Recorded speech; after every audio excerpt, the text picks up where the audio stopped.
Today is Friday, August 21st, 2020. Coming up on Roland Martin Unfiltered, folks. Joe Biden accepts the Democratic nomination for president. Tough words he has for Donald Trump. It is game on.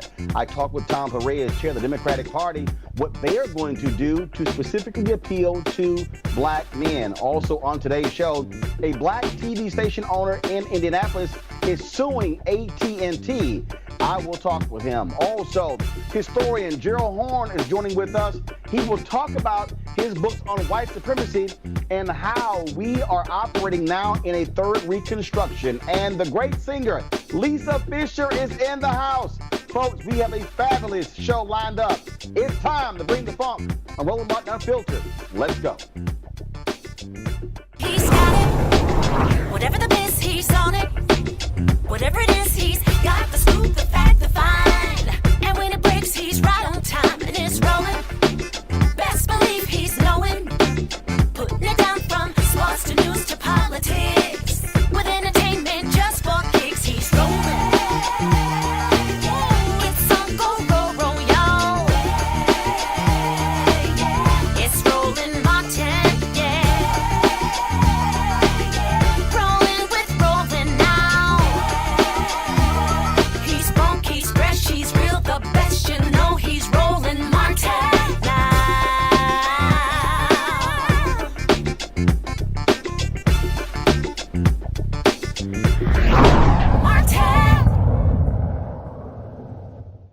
folks, the Democrat National Convention, the virtual convention is over. Republicans began on Monday, and last night it was former Vice President Joe Biden who took to the stage to make the case in a strong and forceful speech why he should be the next president of the United States.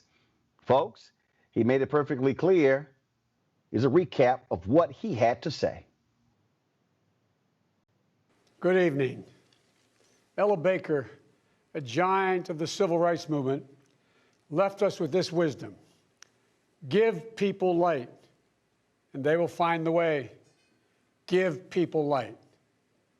Those are words for our time. The current president has cloaked American darkness for much too long. Too much anger, too much fear, too much division. No generation ever knows what history will ask of it. All we can ever know is whether we're ready when that moment arrives. And now history has delivered us to one of the most difficult moments America's ever faced. Four historic crises, all at the same time. A perfect storm. The worst pandemic in over 100 years. The worst economic crisis since the Great Depression. The most compelling call for racial justice since the 60s. And the undeniable realities and just the accelerating threats of climate change. So the question for us is simple. Are we ready? This is a life-changing election. This will determine what America is going to look like for a long, long time. Character is on the ballot. Compassion is on the ballot. Decency, science, democracy, they're all on the ballot. Who we are as a nation, what we stand for, and most importantly, who we want to be, that's all on the ballot. And the choice could not be more clear. No rhetoric is needed. Our economy is in tatters, with Black, Latino, Asian American, Native American communities bearing the brunt of it. And after all this time, the president still does not have a plan. Well, I do. One of the most powerful voices we hear in the country today is from our young people. They're speaking to the inequity and injustice that has grown up in America. Economic injustice, racial injustice, environmental injustice. I hear their voices. If you listen, you can hear them too. And whether it's the existential threat posed by climate change, the daily fear of being gunned down in school, or the inability to get started in your first job, it will be the work of the next president to restore the promise of America to everyone. And I'm not going to have to do it alone, because I'll have a great vice president at my side. Senator Kamala Harris. She's a powerful voice for this nation. Her story is the American story. She knows about all the obstacles thrown in the way of so many in our country. Women, Black Americans, South Asian Americans, immigrants, the left out and the left behind. Just a week ago yesterday was the 3rd anniversary of the events in Charlottesville. Close your eyes. Remember what you saw on television. Remember seeing those neo-Nazis and Klansmen and white supremacists coming out of fields with lighted torches, veins bulging, spewing the same anti-Semitic bile heard across Europe in the 30s. Remember the violent clash that ensued between those spreading hate and those with the courage to stand against it. And remember what the president said when asked? He said there were, quote, very fine people on both sides. It was a wake-up call for us as a country, and for me, a call to action. At that moment, I knew I'd have to run, because my father taught us that silence was complicity, and I could never remain silent or complicit. One of the most important conversations I've had this entire campaign, it was someone who was much too young to vote. I met with 6-year-old Gianna Floyd the day before her daddy, George Floyd, was laid to rest. She's an incredibly brave little girl. And I'll never forget it. When I leaned down to speak to her, she looked in my eyes and she said, and I quote, "Daddy changed the world." Daddy changed the world. Her words burrowed deep into my heart. Maybe George Floyd's murder was a breaking point. Maybe John Lewis's passing the inspiration. But however it's come to be, however it's happened, America's ready, in John's words, to lay down, quote, the heavy burden of hate at last, and to end the hard work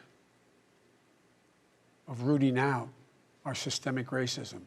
With passion and purpose, let us begin, you and I together, one nation, under God, united in our love for America, united in our love for each other. For love is more powerful than hate, hope is more powerful than fear, and light is more powerful than dark. This is our moment, this is our mission. For the 244 years since we declared.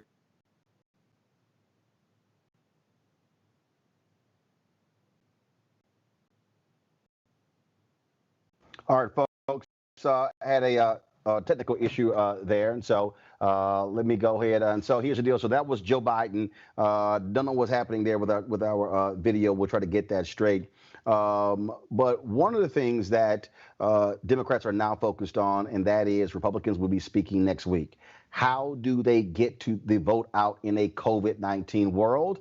Well, that was what I talked about with Tom Perez, who is the chair of the Democratic National Committee. Here's that conversation.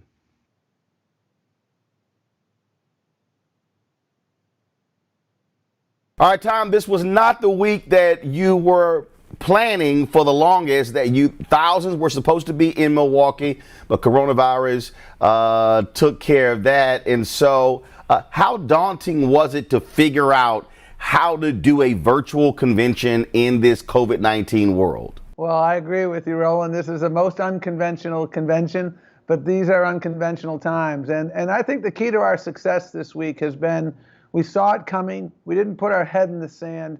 And months ago, we made a very conscious decision. We hope for the best. We hope this situation will improve with coronavirus, but we plan for everything. That's what leadership's about. And so we dramatically increased our budget for the production because we anticipated the possibility that we may need to be substantially virtual. And that planning way back when really served us well. And most importantly, we've got a spectacular team. These folks know what they're doing. The head of our production has produced the Academy Awards multiple times, the DNC convention multiple times, the Super Bowl halftime show. And so he wasn't daunted by these challenges. Necessity is the parent of ingenuity and innovation. I think we've been able to produce an inspiring convention. And we've been able to introduce, our longstanding leaders, Barack Obama, Michelle Obama, the Clintons and others. But also, I think there's an intimacy to what we have done. People have been able to get to meet the unsung heroes, folks who are not household names, and see what they are doing to help build a better America. And so I think it's been an inspiring week, and there's a lot of momentum that we have already had going into this week because of the historic announcement with Kamala, and now this week, and she knocked it out of the park, and I think we're going to come out of here with some real wind at our back. Most conventions are designed to be produced for television, but this one really had to be produced for television, and so in a totally different way.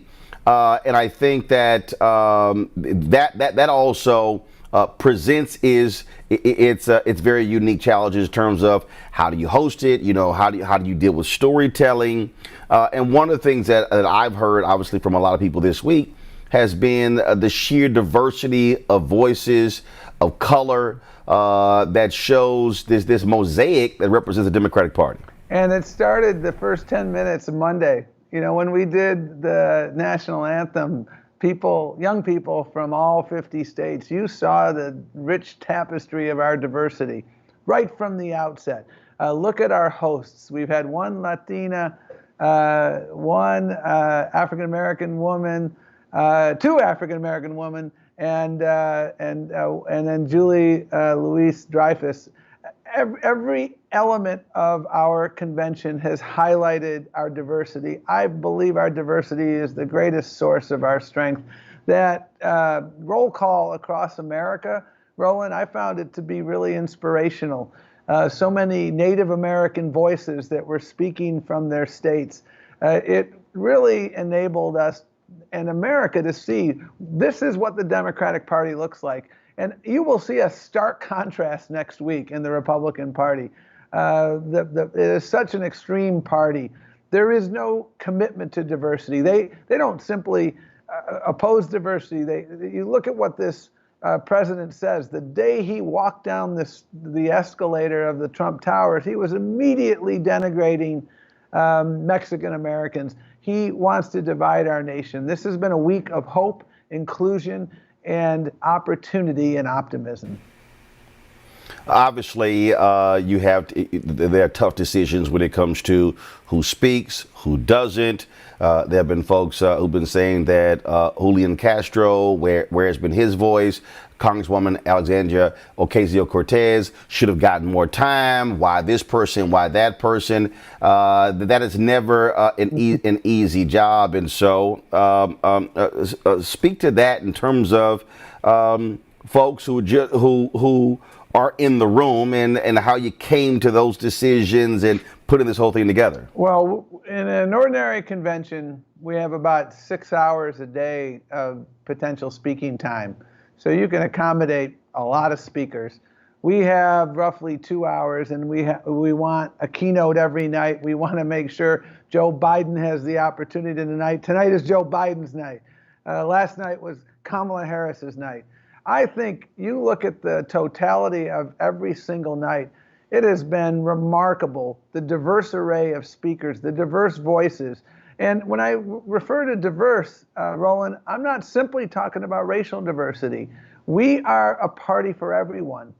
Joe Biden has remarkable reach, and we have a number of people who voted for Donald Trump in the past who are voting for Joe Biden now. We want to welcome those people. We have a big tent as a Democratic Party. So I don't think anybody can look at what happened this week and the lineup of speakers and say anything but, wow, what a richly diverse party and what a rich array of diverse talent was on display. I'm really proud of the choices we've made. There are other people I would have liked to have given more time to, but you got 2 hours a night. And that's the challenge. I spoke for about 2 minutes. And I didn't want to do any more than 2 minutes because I wanted to make sure we had enough time for everybody else. 74 days until Election Day, but it's really not 74 days because we're going to have folks who are going to be voting early as well. Registration deadlines are coming up as well. There are some, look, you can have the great convention, but at the end of the day, you've got to win. And when you look at where you have to win, what is your focus? What is your strategy? Normally, people talk about ground game. Well, it's a little hard to have a ground game when really you're limited in terms of having events, going door to door, things along those lines. And so how are you preparing this entire party for you just had a virtual convention, but literally a virtual election, a virtual campaign season? Right. Well, 74 days till the weekend is what I say. And I want to underscore something you said in your remarks there, Roland, which is the last day to vote is November 3rd. It's not the first day to vote. Voting starts September 14th in Arizona, for instance. And you go to iwillvote.com. You can find out all the information because you know what? We are working our tails off. Yeah, we don't knock on doors right now because it's not safe. Someone knocked on my door, I'd tell them to go away, quite frankly, because I wouldn't want them there, Roland, because it's not safe.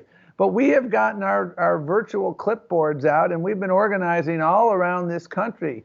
And the proof is in the pudding.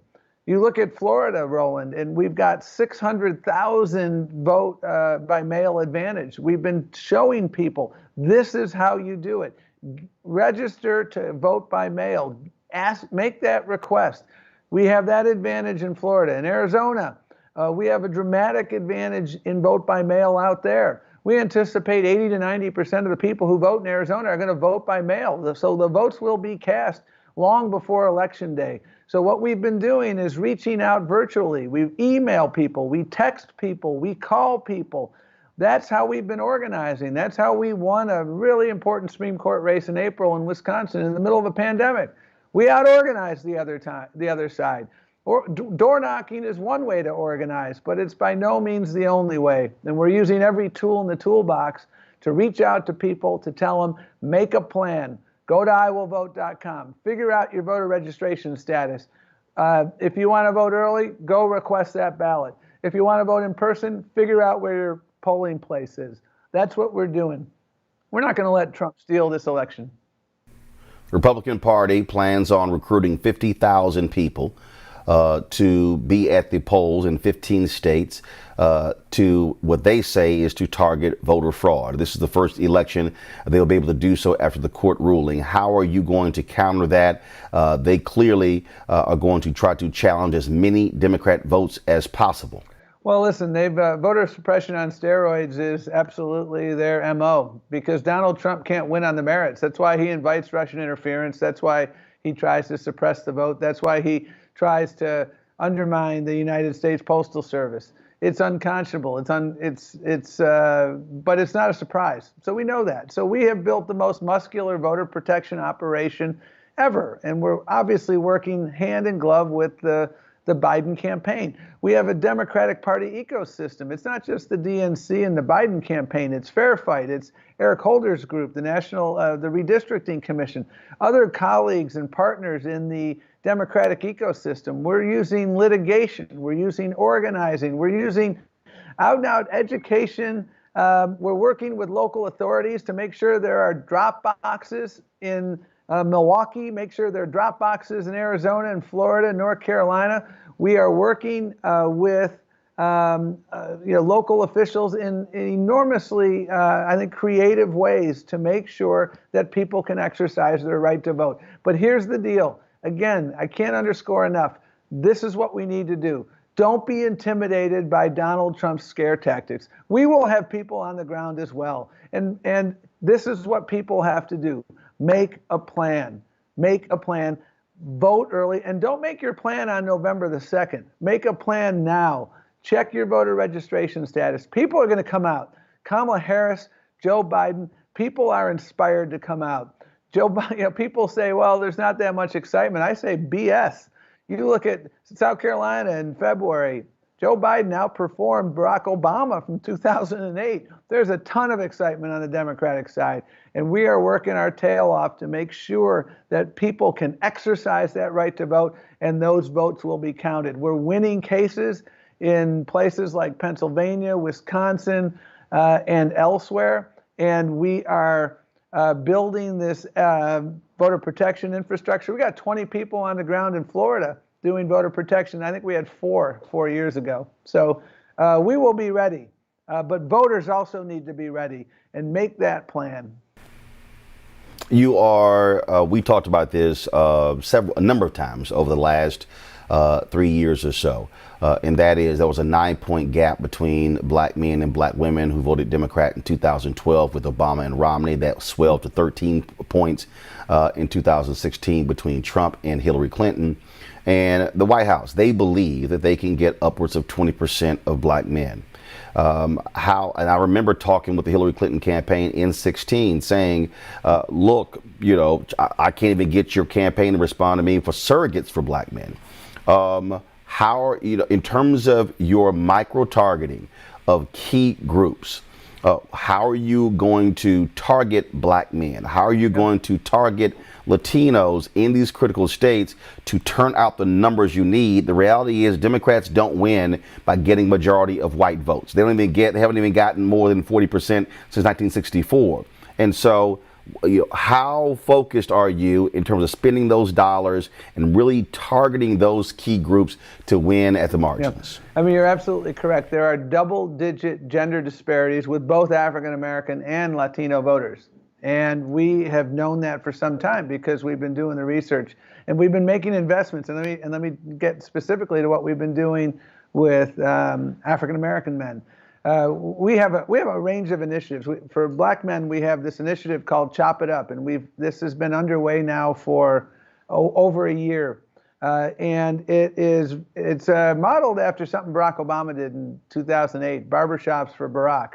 It is a series of very granular, authentic conversations. I just participated in one last week. Michael Bivins. We often have a celebrity surrogate, someone who's a real influencer in the community who comes with us. And these are conversations with Black men about what we have to do, and we outline what we're doing. And for me, what they are listening sessions, to listen to what do we have to do. And if you look at Joe Biden's plan to build back America, it reflects a lot of that listening, Roland, because we haven't paid enough attention all too frequently to these challenges. And we've learned from the 2016 lesson. And these Chop It Up sessions have been incredibly impactful. And we're hiring organizers, Black men talking to Black men, Latino men talking to Latino men through another initiative we have. We have an initiative called Seat at the Table, where we have African American women we established an ambassador program. We have literally thousands of African American women in their communities advocating for Joe Biden and Kamala Harris. And I think these have been really, really constructive. I just participated in one maybe 4 or 5 days, maybe a week ago, because it wasn't this week. And I learned so much from them. And I think people come away from them with a sense that this is a really different moment. And the Democratic Party is hearing me, because we're investing in the African American community. And Joe Biden has a real plan to address all of these racial equity issues. And it is criminal justice reform, but it's much more than that. It's about making sure that we're making substantial business investments so that African American business owners can have a real seat at the table. Folks understand that we are not simply coming by every 4th October seeking their vote. We're going to make sure that their vote translates into progress in their community. So that effort continues. And you and I have had that conversation now for 3-4 years. And I took it to heart. And that's why we've put this infrastructure in place. Young voters, especially young Black voters, critical. And the reality is, during the primaries, they were not that excited about Joe Biden or even Kamala Harris. What you hear is that they want to hear far more substantive issues as opposed to older voters. And so, same thing. You need those younger voters, significant numbers, more of them than baby boomers, but if they don't turn out in dramatic numbers, it poses a problem. How are you letting your folks know how they need to connect to those voters on the issues? Reverend William Barber, every time we talk, he says, don't make this about personality. Don't make it about party. Make it about the issues and connect the dots so they actually see how it all works together. Well, and if you watch night 3 of the convention, the Wednesday program, I mean, we started out with gun violence, and then we moved to climate change. And these are issues that resonate with young voters. These are issues that resonate with young voters of color. And you look at the voices that were reflected in those presentations. This is all about the senseless violence that has afflicted way too many people. In the aftermath of George Floyd, I had so many conversations with my colleagues at the DNC and in the state parties. Mothers, Black mothers of 18-year-old sons, and my son, I worry every time he goes out. That's not who we are as a nation, and that is why you see again Joe Biden's plans and Kamala Harris's plans. We are speaking to that community, these communities, with very concrete ideas. Joe Biden took on the NRA and defeated them. He was the person who brought us the assault weapons ban. When we win the Senate as well as the presidency, we will finally be able to make progress in gun violence reduction, progress that has been stymied exclusively by the NRA and these Republicans. When we have the Senate and the White House and the House, we will be able to make dramatic progress on climate issues and make sure that these issues have a racial justice lens, because I worked on environmental justice issues, and the people of Flint, Michigan and elsewhere. Flint is not an outlier, and Joe Biden understands that we need to invest in these areas. We attract young people by making sure that they understand that the issues they care about most are front and center in our agenda. Last question for you, and that is, we talked about a little bit earlier in terms of what Republicans want to do. Donald Trump is throwing everything at the wall. Is your party fully prepared for the level of viciousness and attacks that are about to escalate over the next 74 days? I've said numerous times, he will do anything to stay in power. Are you prepared for everything that he and the GOP are going to throw at Biden, Harris, and the Democratic Party? Are you ready to respond? I know Michelle Obama said go high, go low. No. She modified that in her speech, but they are going to do everything to win. And a lot of times Democrats have not responded in kind to do everything to win as well. Well, as I reflect on your question, I can't help but reflect on the convention. And you heard there was a video prior to when Nancy Pelosi came on last night and gave a wonderful speech. And it had a video of her appearance on the Colbert Show. And she said to him, when they punch us, we need to be prepared to punch back for the children. And I watched that with great interest. I don't go to knife fights with a spoon, Roland. That's not a formula for success. And I understand that when they go low, here's what I say. When they go low, we go vote. And when they go lower, we get 20 people that we know who are eligible to vote and get them out there to vote. That is what we do. I think about John Lewis every single day at this moment. He endured unspeakable brutality in his quest to form a more perfect union. And he said to us, securing the right to vote, getting out there and voting is the most important nonviolent act that we can undertake to build a more perfect union. And that is what we are going to do. That's why we have built a really muscular voter protection operation. We know these attacks are coming because they've already been coming. And you know what? He's flailing right now. They'll be talking about birtherism next week. And you know what? Let them do that, because what you're seeing across America is people want to return to common decency. We know we've got to sprint across the finish line. We know they will lie, they will cheat, they will steal. We will not respond by cheating and stealing and lying. That's not what we're going to do. We will respond by making sure we have every eligible person out there voting. Donald Trump is motivating people because people across this country want a return to normalcy and common decency. His tricks were attempted in 2018. That was the caravan distraction. In 2019, he went to Louisiana and Kentucky the day before those elections. He thought his presence there would carry people in beet red states across the finish line in those governor's races. It didn't work. There were dirty tricks there. They didn't work. They're not going to work this year either, Roland, because we're ready, we're prepared. We don't go to knife fights with a spoon. We make sure we're getting people out there. You're going to see record turnout. I am confident of that. We are organized like never before. Tom Perez, I appreciate it. Thanks for joining us at Roland Martin Unfiltered. Take care, my friend. All right, folks, coming up next, I will talk with author, historian, Dr. Gerald Horne, the University of Houston. Folks, he is one of the world's most foremost experts on white supremacy. It's a conversation you do not want to miss. He has written more than 30 books, y'all. We're going to actually talk about 4 or 5 of them, weave it all into the conversation. Trust me, you don't want to miss this. Plus, we also are going to talk with a brother who is suing AT&T. He's a television station owner out of Indianapolis. We're going to chat with him, as well as the great singer Lisa Fischer. Y'all, stay tuned. We got a jam-packed show. Roland Martin Unfiltered. Back in a moment.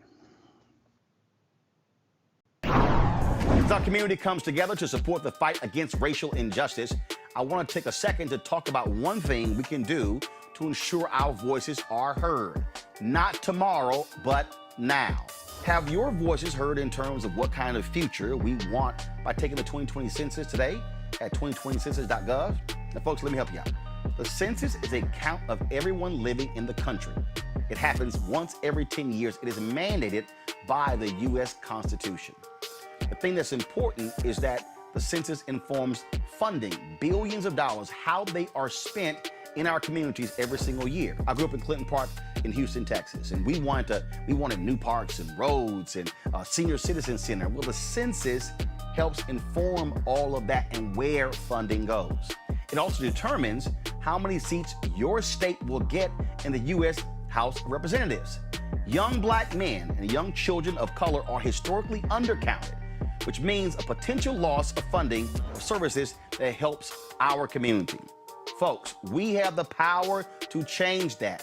We have the power to help determine where hundreds of billions in federal funding go each year for the next 10 years. Funding that can impact our community, our neighborhoods, and our families and friends.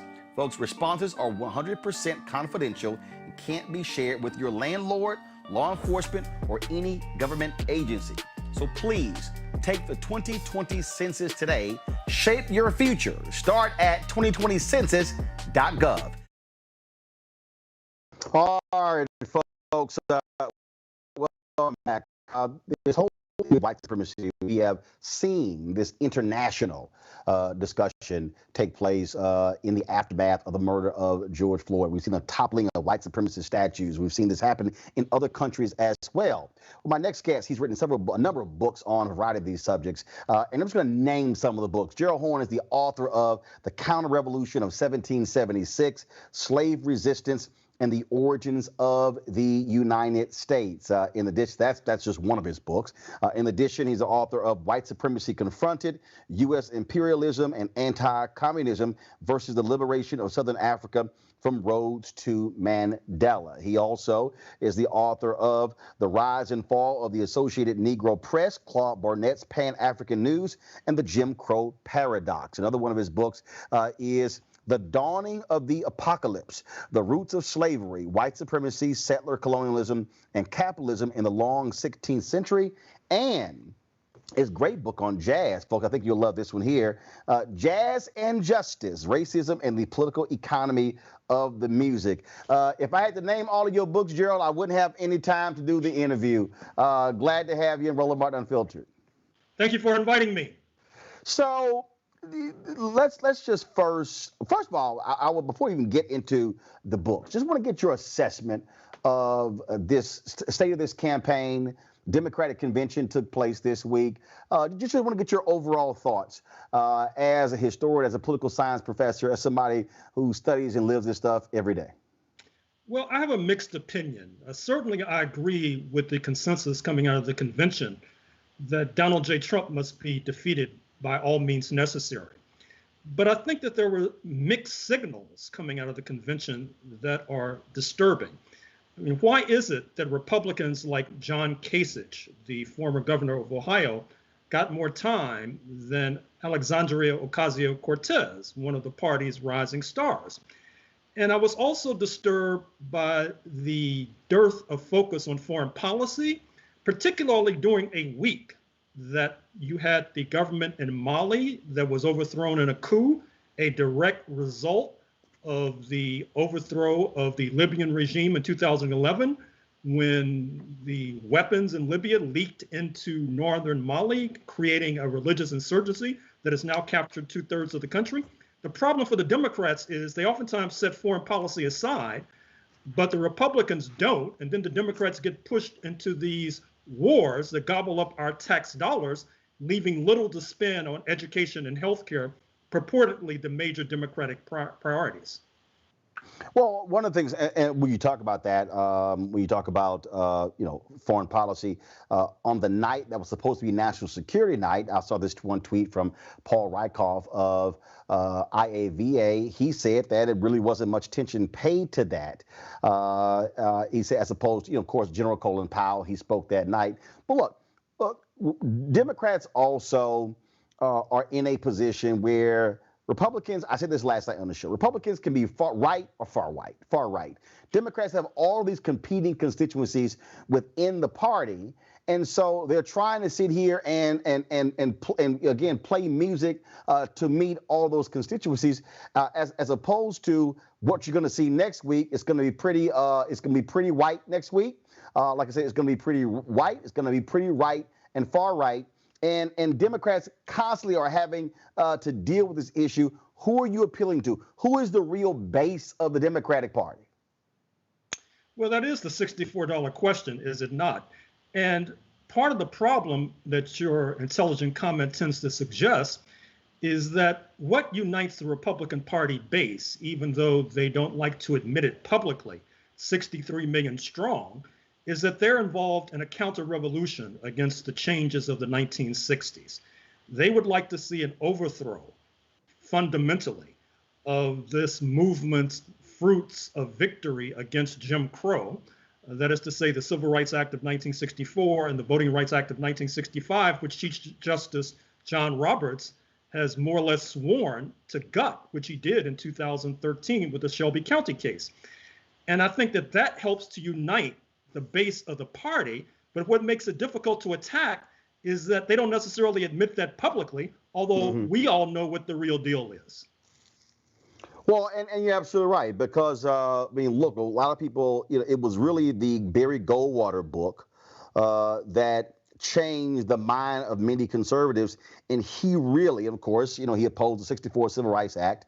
There were a number of people, William Buckley, okay, this Republican intellectual, National Review, they completely reversed their views on civil rights as a result of that. And so when you look at what has happened, the Fairless Society, the attack on civil rights, the attack on feminism, when it comes to the environment, that's what you have. Just today, Donald Trump gave a speech where he just touted, hey, if I win, I could potentially appoint 5 Supreme Court justices. He was just touting that. And I think Senator Chuck Schumer was one of the few Democrats all week who brought up the Supreme Court. I have been yelling and screaming on this show for the longest that, look, they want to put on 35 to 45-year-old, mostly white men and white women to be federal judges so they can control the federal judiciary for the next 40 to 50 years. So it doesn't matter how diverse Congress looks. It doesn't matter that the Black Caucus will likely have 60 members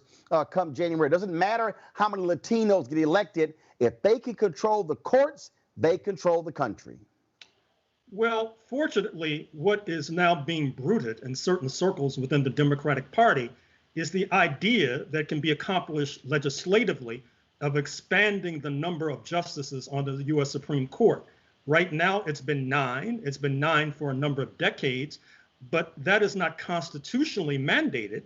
And if the Democrats follow through with the other suggestion of getting rid of the filibuster, which basically means that you don't need a 51 to 49 majority in order to pass legislation. With the filibuster, you basically need a 60 to 40 majority in order to pass legislation. I think those two maneuvers, if those can be executed early on, assuming that there is a President Biden sworn in January 2021, that could go a long way to pushing back this conservatism into the subordinate position where they so rightfully deserve to be placed. You talked about, in his speech, Joe Biden talked about Charlottesville. He mentioned that. And one of your books, first I'm going to merge two. The Counter-Revolution of 1776, Slave Resistance and the Origins of the United States of America, this particular book right here. And the other one, White Supremacy Confronted, U.S. Imperialism and Anti-Communism versus the Liberation of South Africa from Rhodes to Mandela. It's amazing when you hear people, they talk and they're like, well, you guys keep bringing up systemic racism. In fact, today, I guess in his speech, Trump said 1619. I'd never heard of 1619. I only heard of 1492, just simply showing his pure ignorance. That's what we're really dealing with here, Gerald. We're dealing with Americans who are just like Trump, who are wholly ignorant of this nation's history, who they sort of have this one view that has been taught what I call his story as opposed to history. And what folks are now having to confront with Black Lives Matter, what's happening in the streets. They're having to confront not just black folks talking about white supremacy, but this new generation of white folks who are like, damn, y'all black folks been right. There is white supremacy, and what we must do to deal with that as a part of American history embedded in every fabric of American society. Well, I'm afraid to say that the situation is even worse than your perceptive comment tends to suggest. I'm sure you're following the controversy involving QAnon, this harebrained conspiracy theory that suggests that Donald Trump single-handedly is confronting the deep state and other elites, including the Democratic Party, who are involved in pedophilia, who are involved in all manner of ridiculous ideas. And they're sending members of Congress, presumably, to Washington in a few months, and Mr. Trump refuses to condemn them because I think he realizes that he needs every vote that he can get. But he's embarking on a very dangerous path when you let these extremists into the mainstream. Now, you note that a few moments ago, I mentioned that there was a counter-revolution unfolding against the changes of the 1960s. And I chose that term intentionally because, as the title of my book that you just raised in your hand suggests, there was a counter-revolution that led to the formation of the United States in the first instance. As I detail painstakingly in that book, The Counter-Revolution of 1776, in the run-up to George Washington and his comrades seceding from the British Empire, London, for various reasons, was moving towards the abolition of slavery. If they had allowed, that is to say, if the settlers led by George Washington had allowed that particular decision to leapfrog the Atlantic, it would have jeopardized the major source of their wealth. We're talking about major slave owners when we talk about George Washington, Thomas Jefferson, James Madison, et al. And then there was the idea that London was getting tired of expending blood and treasure, waging war against Native Americans, and then turning the land over to real estate speculators like George Washington, who may have been the biggest landowner in North America. And as a result of this revulsion against London's policies towards land and labor, the so-called patriots decided to break the law and engage in a bloody armed revolt against the British Empire, establishing the United States of America. And thus, in 2020, it's no surprise that protesters on the streets of Portland, Oregon, have raised the relatively new slogan with regard to stolen people on stolen land. We are the stolen people, stolen from Africa to work for free for decades and centuries on the land stolen from the Native Americans. And fortunately, this kind of perceptive analysis has not arrived a moment too soon. Well, and part of the issue also is that when you look at the folks who are sitting on these cable networks, frankly, many of them, especially a lot of these hosts, not well read, not understanding how to sort of bring these things all together. When I think about the book, The Color of Law, when you talk about really where we stand with housing in this country, which goes directly into the issue of wealth, things along those lines. And when we talk about again, colonialism and white supremacy. You mentioned Congresswoman Alexandria Ocasio-Cortez. She specifically used that word in the 60 seconds she had when she nominated Senator Bernie Sanders. You have a former Department of Homeland Security official who has said that Donald Trump wanted to trade Puerto Rico for, I think, Greenland or something along those lines. Then when you see him calling African nations shithole countries, sitting here limiting people who are here, sending them back, whether they are going back to Liberia, whether they're going back to Haiti, going back to all these countries, what you have is an administration who sees themselves as the last line of defense to maintain whiteness. And that's what Stephen Miller is about.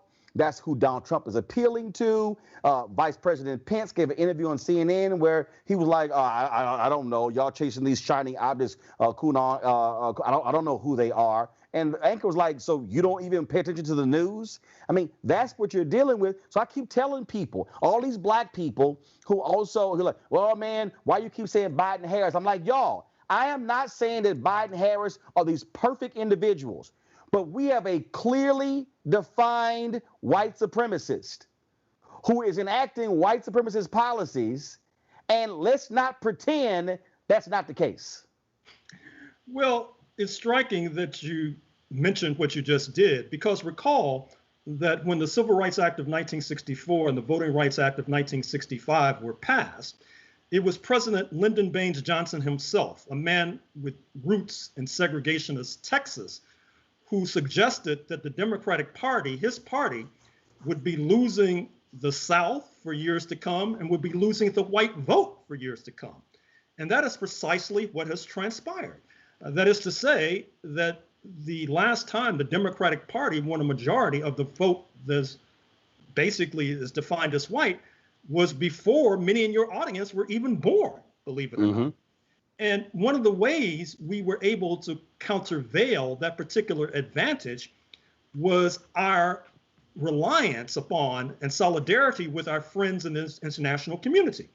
Recall that it was just a few weeks ago at the Human Rights Council in Geneva, Switzerland, that the African Union, headquartered in Addis Ababa, Ethiopia, filed a motion calling for a commission of inquiry into what they term, quote, systemic racism, unquote, in the United States of America.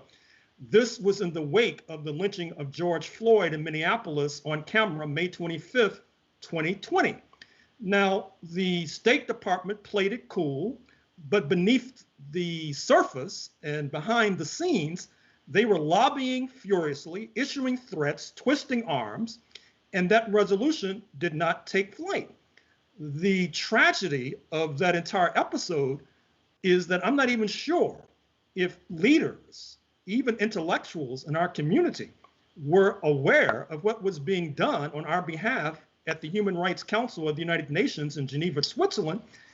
I hope and I trust that another opportunity like the one in June 2020 will reemerge. And I hope and I trust that when it does reemerge, the Congressional Black Caucus and the NAACP will be on the case and will be able to put maximum pressure on Washington to get its act together with regard to taking aggressive steps to finally root out this pestilence known as systemic racism and white supremacy. There are people who are watching who may have a surface understanding with the depths of white supremacy. One of the other books, Keenan, if you could go ahead and show that graphic, is The Dawning of the Apocalypse, The Roots of Slavery, White Supremacy, Settler Colonialism, and Capitalism in the Long 16th Century. And the reason that is so important, because Gerald, what bothers me is that when I get into these arguments with these ADOS folks, who many of them for me are anti-immigrant, when I listen to right now this whole battle, well, Kamala Harris's daddy is Jamaican, mom is Indian, and so she don't really understand our situation, even though she was born in Oakland, daddy left when she was 5, and you go through all that sort of stuff along those lines.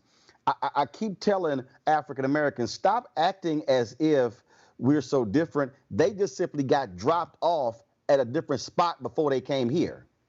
And what you try to do in your books is get people to understand white supremacy is not, oh, white supremacy in Africa, white supremacy in South America, white supremacy in Latin America, white supremacy in the Caribbean, or white supremacy in North America.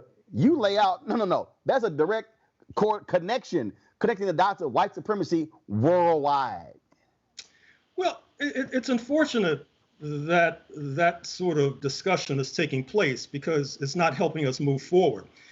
I don't think that people realize that during the time when we were commodities, we were traded like commodities. You could be an Afro-Floridian one day, an Afro-Cuban the next day, and an Afro-Brazilian the very next day.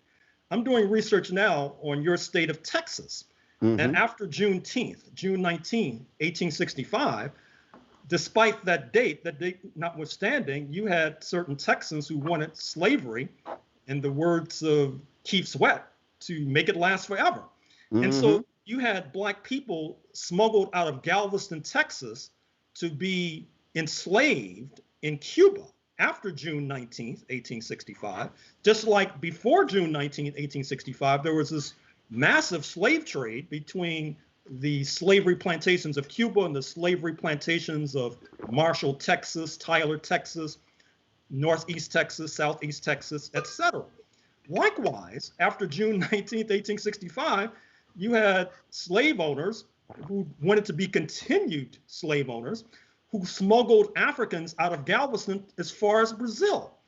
And so to try to draw up these distinctions today between some who have roots in Jamaica, some who have roots in Florida, some who have roots in Texas, I think it mangles our history. It does violence to our history.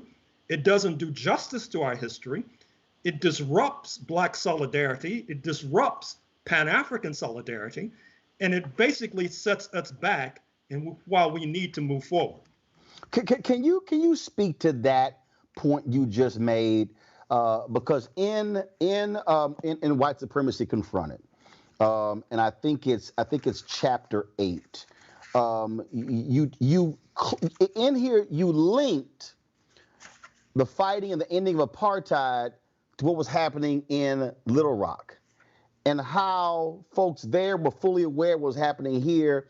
What was happening here, folks were fully aware there, and you had, and of course with Claude Burnett and the Associated Negro Press. I mean, you had this linkage here of folks understanding that they were fighting the same battle at the same time and were not these separate entities. And, oh, Africans, we can't stand y'all, African Americans, we can't stand y'all Africans. No, that wasn't the case. That certainly was not the case. And I think sometimes our friends, and perhaps even our antagonists too, lose sight of the numbers. I mean, we all know we're in a hostile environment, and yet roughly we're 40 million people, but perhaps 13 to 15% of the population. So how do you move forward given that disadvantageous situation?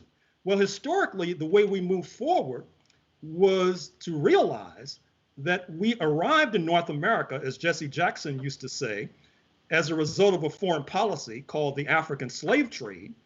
And we were able to escape from slavery, not least because of a foreign policy. First of all, the Haitian Revolution, 1791 to 1804, which disrupted the entire system of slavery, creating a general crisis, pressing London, the superpower of that era, to move away from that system because they were afraid they would lose their wealth in neighboring Jamaica, not to mention their lives as well. And then they moved towards abandoning slavery itself in the 1830s under encouragement and pressure from the Haitian revolutionaries, which is one of the reasons why we'll always be in the debt of Haiti forevermore. And then to fast forward to the 20th century, after World War II, you saw that the United States was in a competition with the former Soviet Union for hearts and minds, particularly in resource-rich Africa and the Caribbean. People of color, particularly people of African descent, had trouble believing that Washington was the paragon of human rights virtue as long as there was U.S. apartheid and U.S. Jim Crow. And that puts pressure on the United States to then put pressure on Britain, the colonial power, to move out of Ghana, West Africa, by 1957. And when Ghana comes to independence in 1957, as you're going through a desegregation process at Central High School in Little Rock, Arkansas, President Eisenhower, who quite frankly was no friend of Black people, was under tremendous international pressure to keep these Euro-Americans in Little Rock from massacring and mauling little children with the images broadcast on global television around the world. So he's forced to send troops into Little Rock Central High School to basically alleviate the pressure on those Black children seeking an education. The same thing happened in 1962 when there was an attempt to desegregate Ole Miss, University of Mississippi, with James Meredith. So the international situation forever has been our saving grace, and those who neglect that are basically neglecting the lessons of history. And as you were talking, I thought about what you said a little bit earlier in terms of what these African nations wanted to do at the United Nations. And when I listen to these folk who trash the year of return, what are they doing for us? Why are we spending money in Ghana, in Senegal, in South Africa? What I keep arguing is, as opposed to sitting here hating on those nations, you form alliances that allow for the creation of opportunities there and here, because I've always said this about Latinos/Hispanics, that people keep overlooking. What they have that we don't is they have a foreign policy component, meaning you come here and you're Bolivian American, you are Peruvian, you are from Mexico, you are from Dominican Republic. I know people might say, well, territory, but folks, just follow what I'm trying to get to. There's a relationship. So even though Dominican Republic, even though Puerto Rico, yes, folks say, oh, no, hold up, I'm Dominican, I'm Puerto Rico. There still is more of there's a different connection there than, frankly, if you're African American from Alabama or from Mississippi. And so having that foreign policy component is helpful when you start talking about these issues that are happening in this country. Well, obviously you hit the nail right on the head. And what it reminds me of is what we lost after South Africa came to independence in 1994.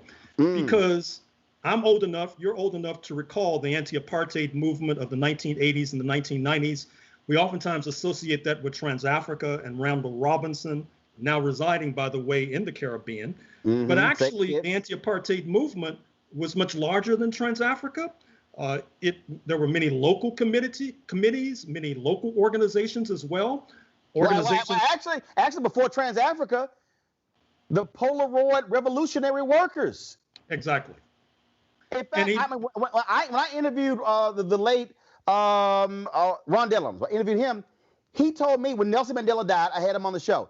It was the Polaroid Revolutionary Workers, Ken Williams and Carolyn Hunter, who later married Ken, who they were the ones who brought the issue of divestment to the CBC. Dellum said they told us about it. So we always talk about Dellums and Conyers. Those two brought it to the Congressional Black Caucus.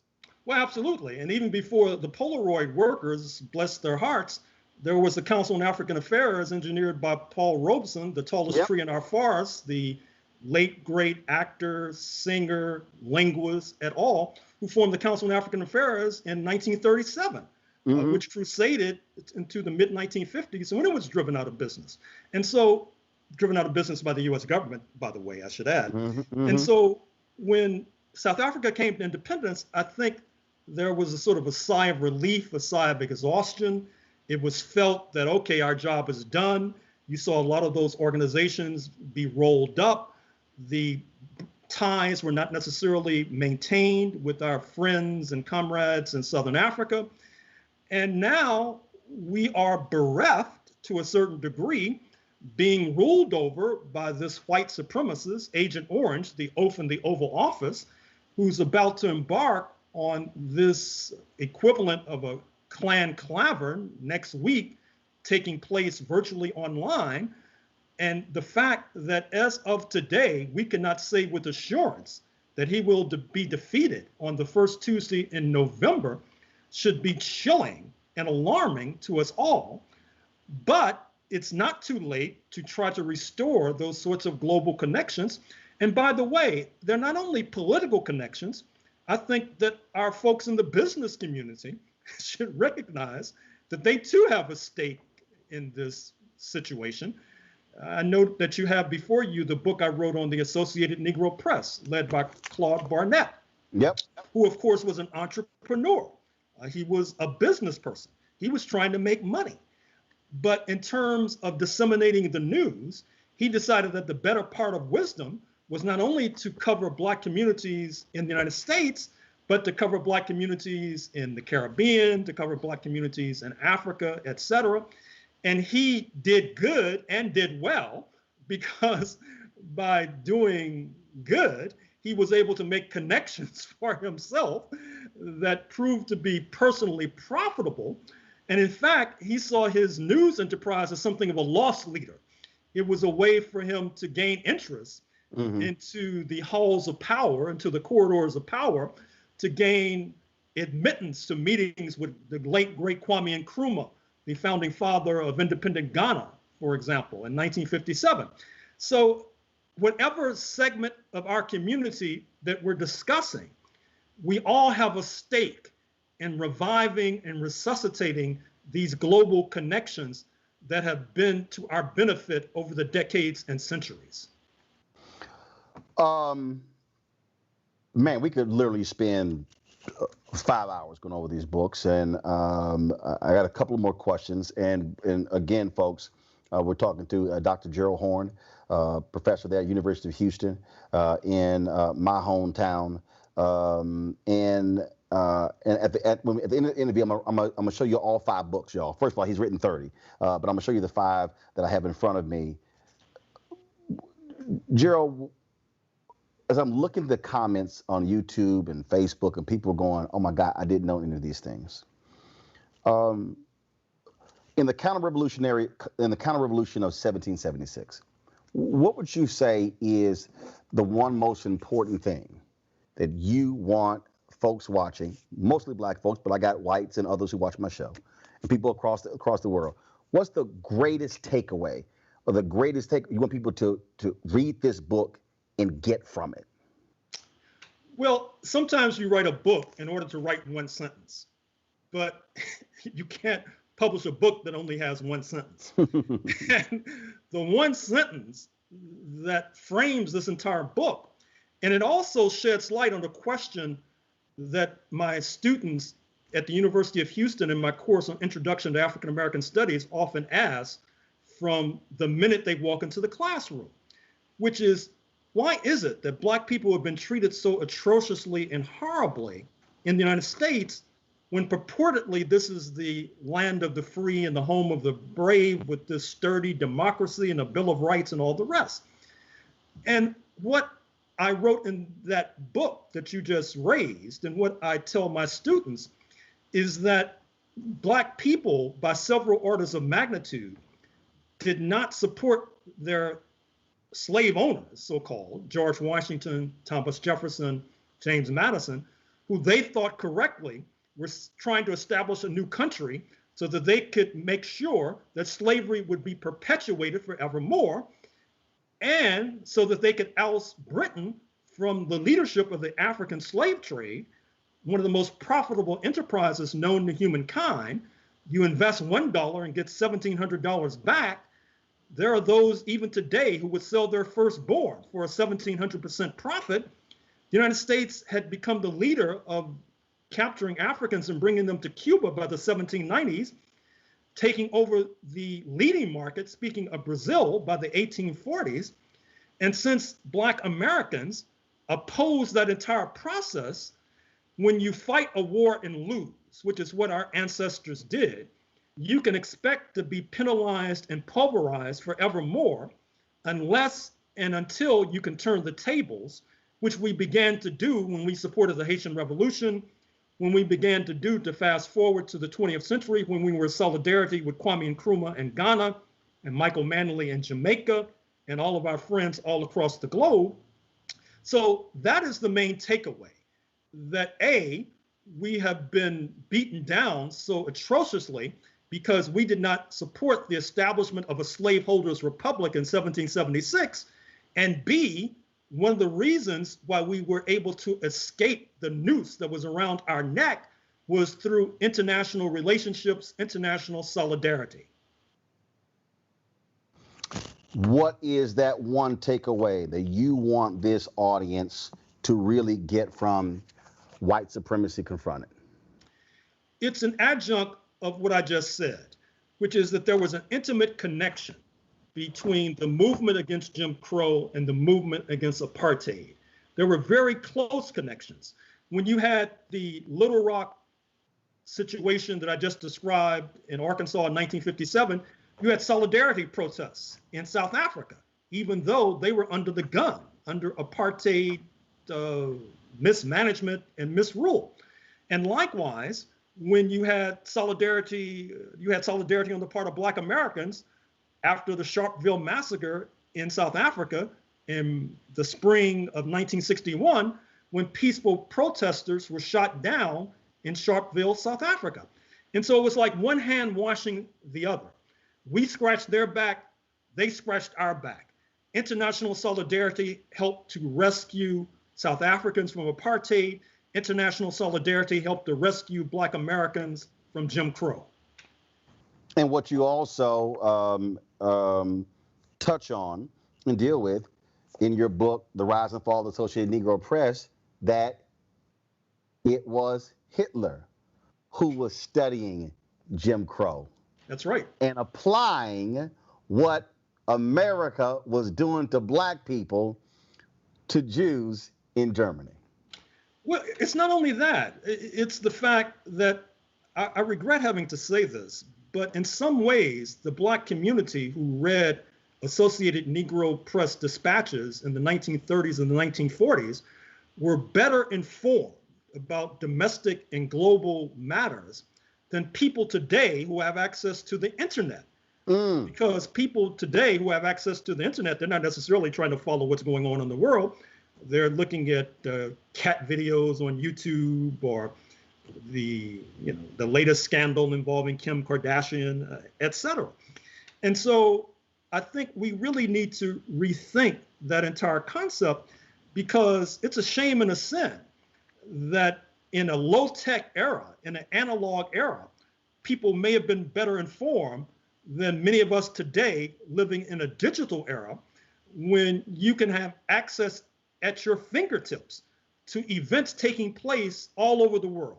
And I should also say, to complicate it even further, at a moment when billionaires like Jeff Bezos and Elon Musk are sending rockets into outer space with the idea, although they don't necessarily admit it, of escaping this trash planet and reestablishing themselves in another planet and leaving us here to fry, as you saw in Death Valley, California, where there was 130-degree temperature as of a few days ago, the highest temperature ever recorded on planet Earth, which is just a harbinger, I'm afraid to say, of things to come. Mm-hmm. Folks, again, he's got a ton of books. But I want you to get these 5. If y'all need to, people always ask me about book club. If you just type in hashtag Roland's Book Club on Facebook, Twitter, Instagram, you'll see the books that I mentioned. First up, I want to mention is The Counter Revolution of 1776, Slave Resistance and the Origins of the United States of America. Trust me, if y'all heard all that Tea Party stuff in Boston, no. You really want to read this to get a real understanding. The second, Keenan, you should be showing these books. The second one is White Supremacy Confronted, U.S. Imperialism and Anti-Communism versus the Liberation of Southern Africa from Rhodes to Mandela.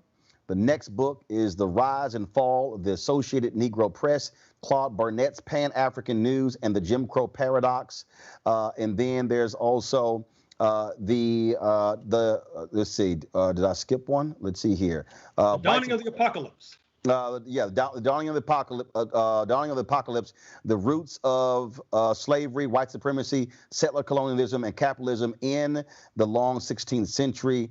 And we did not get to it, so we got to have you back to talk about jazz injustice, racism, and the political economy of the music, because trust me, not much has changed what you lay out there than what's happening today when it comes to the music business.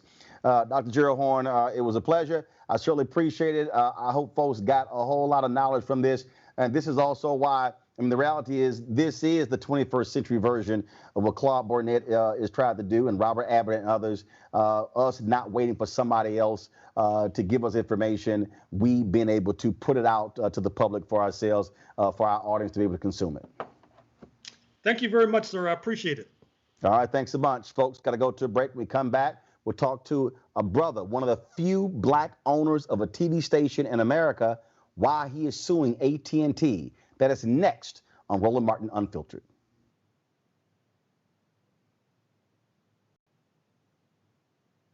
All right, so a lot of y'all always asking me about some of the pocket squares that I wear. Now, Robert don't have one on. Nope. Now, I don't particularly like the white pocket squares. I don't like even the silk ones. And so I was reading GQ magazine a number of years ago, and I saw this guy who had this pocket square here, and it looks like a flower.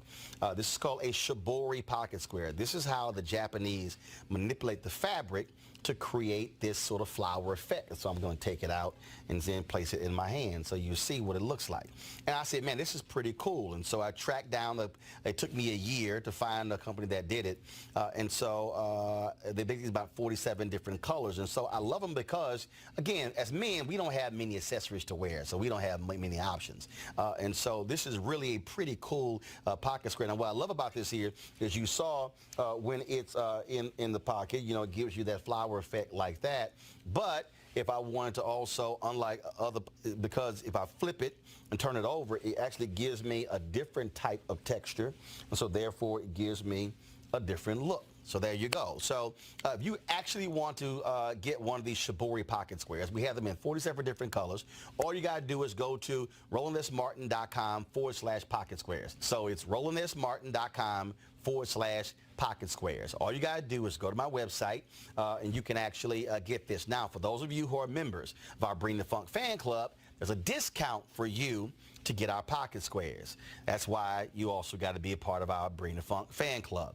And so that's what we want you to do. And so it's pretty cool. So if you want to jazz your look up, you can do that. In addition, y'all see me with some of the feather pocket squares. My sister, who's a designer, she actually makes these. They're all custom made. So when you also go to the website, you can also order one of the customized feather pocket squares right there at RolandSMartin.com/pocket squares. So please do so. And of course, it goes to support the show. And again, if you're a Bring the Funk fan club member, you get a discount. This is why you should join the fan club. Why should you care about the 2020 census? Because where there are more people, there are more needs for everything from health clinics to highways, school programs, and more. That's why an accurate count is crucial. So shape your future and start here at 2020census.gov.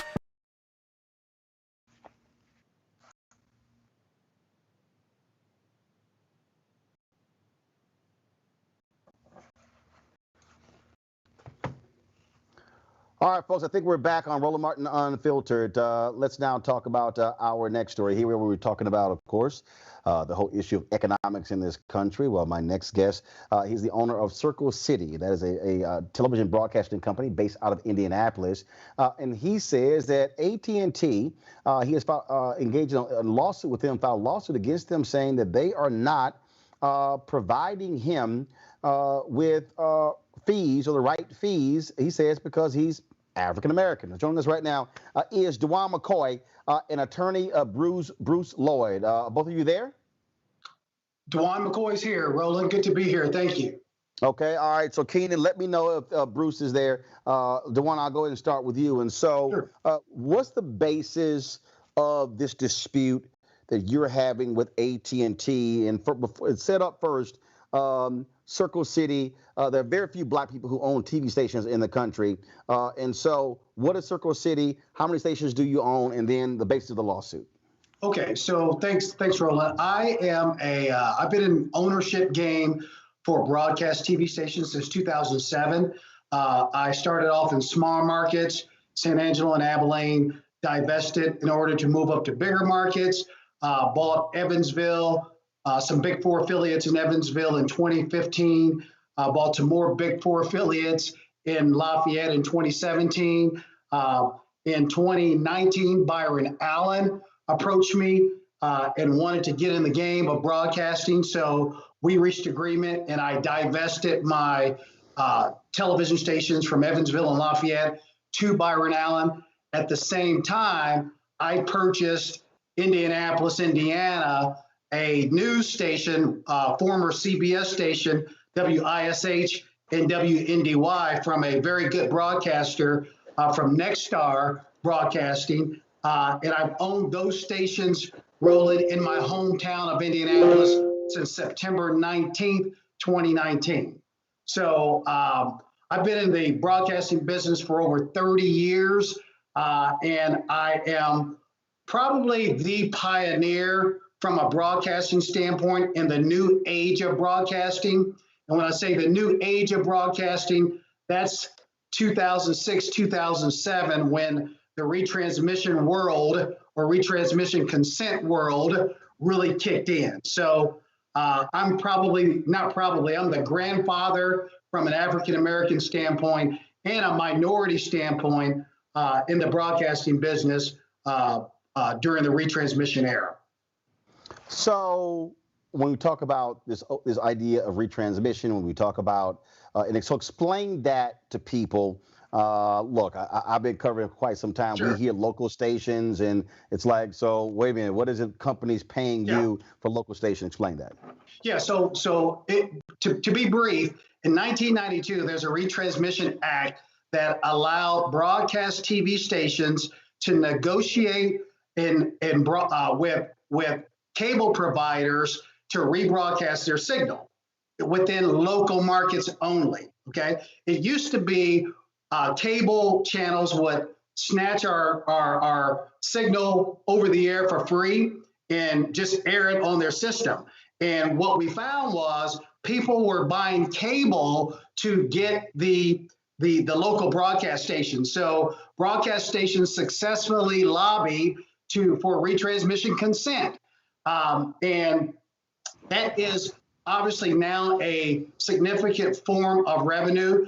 The reason we lobbied for retransmission consent as a broadcaster was because the preponderance of the viewership on a cable system or a satellite system came from broadcast viewership. So the majority of all viewing came from local broadcast stations. So if other stations were getting paid and we had the preponderance of the viewership, we said, wait a minute, we have to pay for our content. We produce local news. You should have to pay us too. And it took us a while to get there, but rightfully so, we got there. And that's where we are. That's the retransmission laws that are in place right now. So this battle with AT&T, what's going on there? Why did you file suit against them? So on retransmission consent, you're supposed to negotiate in good faith. And for me, Roland, I am the first. I did the first transaction of its kind in America when we purchased a station like what we purchased in Indianapolis that was receiving significant fees from a white company from the MVPDs from a white company. Okay, as soon as I bought it with AT&T, the fees immediately stopped. So on a Monday, the white guy owned it and was paid significant fees. On a Tuesday, for the same exact product, or actually better product because I improved it, on a Tuesday, the black guy got zero. So I tried to negotiate really in good faith, and I did it as long as I could until I realized that I was being hoodwinked and they were never going to give me fees. So I did everything I could to try not to sue, but when I was able to get to Randall Stevenson, and I got a reply via his executive vice president of programming saying what he said, and you can see it in the lawsuit, I realized I was going to have to take it to another level to be treated fairly and equally as my predecessor. Bruce Lloyd is your attorney. Bruce, give me your perspective on this because, I mean, look, we covered the Byron Allen lawsuit when he was battling against Comcast, as well as the other companies as well. I know of Ployer Marshall. He filed his lawsuit against Nexstar. We've seen this. We've seen this from other black owners who've had to deal with various companies to get their what they say is their fair share of resources. Bruce, you're on. Bruce? Bruce?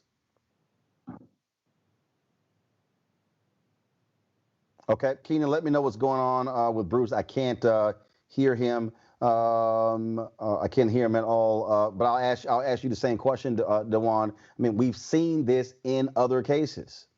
Yeah. So for me, we, as you know, Roland, we have to fight for everything. Keep in mind, television is not that old, okay? And television's 1950s, okay? And we know what was going on in the 50s. So we never really got a fair shake at ownership on the inception of television licenses being auctioned off or given away by the government. So once we figured out the game and figured out how to get broadcast stations, we still have to fight for everything that we get to have bigger white companies see it from another perspective or see it from a diverse perspective versus their perspective all the time. If you really study my lawsuit, okay, and you read the email that I sent to Mr. Stevenson, you read the reply from his executive vice president of programming, Rob Thune, our policy, okay, our policy says we don't pay stations like this. And my immediate response was, well, you just did it for the white guy. You just paid the white guy significant fees in Indianapolis, and you charged the customer, and you just told me in an email that you don't do that, okay? So for me, they hear what they want to hear, and if we don't continue to drip, drip, drip, drip, Roland, I don't think people hear from our perspective ever. And it just takes a while for it to sink into folks. So that's the difficulty with being one or two of anything. You don't have enough voices saying the same thing. And in corporate America, it is the masses that unfortunately manipulate and control things. So if I'm the only one crying wolf, okay, it's hard for me to get attention unless I can file a lawsuit and hopefully force somebody to pay attention to me. Do we have Bruce? Looks like I don't have Bruce there. Bruce, can you talk? Can you hear Bruce? For some reason, I can't hear Bruce. I'm not sure if you can hear me. So, Dewan, I'll ask you the final question. So you're filing a lawsuit. You filed a lawsuit, and actually you filed two lawsuits, correct? Yeah, so Roland, I filed two. The first one was the 1981 case, which was a discrimination case because I felt like they discriminated against me. And here's the irony behind it. We asked them for a comment. All the media publications, when I filed my lawsuit, contacted AT&T and said, do you have a reply?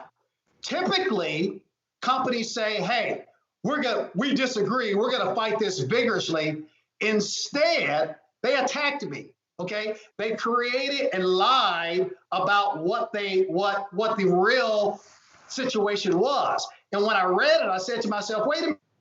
They're lying and they're not stating all the facts, and that's defamation. They're trying to ruin my image in my hometown where I run my business, where I'm friendly with community leaders and I'm trying to be involved in the community, and they're trying to make me appear to be the bad guy when they lied and said, I'm asking for more than these stations ever, what these stations get paid. Simply put, I asked for the exact same that the previous owner had, okay? And they're making this public image of me being the bad guy, and I don't think that's fair. And I believe in America, when you say things that are untrue about people and it hurts their character or damages their character, you got a right to file something on them. All right, then. Well, we certainly appreciate you joining us to give us your perspective. Dewan McCoy, surely keep us abreast of what happens with this lawsuit in the future. Okay, thank you. Thank you for having me, All Roland. right, Dewan, thanks a bunch. And sorry, we could not get Bruce Lloyd up. We had audio issues there, but we certainly thanks a lot. Folks, I want to, as we get ready to go to our next guest, Lisa Fischer, I really think it's important for all of you watching to understand why, when you see that interview with Gerald Horne, and when you see that particular interview there with Dewan, when you hear me talk about no African Americans ever running a Hollywood studio, no African Americans running a major broadcasting network, the reason those things are important is because what we are dealing with, folks, is the control of information. The greatest export in America is media. It's movies, it's images, it's those things. And when you talk about how do you control the images, how do you control what people think, I've told y'all this numerous times. When there's a coup anywhere in the world, the first thing they get control of are the guns. The second thing they get control of are the media. Just fact. That's what they do. And so the reason these things matter, the reason ownership matters, owning TV stations and radio stations and being in control of media, is because then you're able to affect people and what they know and what they don't know, what they hear, what they don't hear. And that's why this show is important. That's why this show matters. This show matters because we are trying to empower our listeners. We're trying to empower our listeners and our viewers with information. And we're going to continue to do so. But I need you to understand why we keep doing this, because what you don't know, you don't know. And that's why we have to continue to do this. Keenan, if you have this ready, y'all, that was a tribute of, we're going to play this and then get Lisa Fischer on. But that was a tribute last night at the DNC to the late Congressman John Lewis. Keenan, if you have that video, go ahead and play it.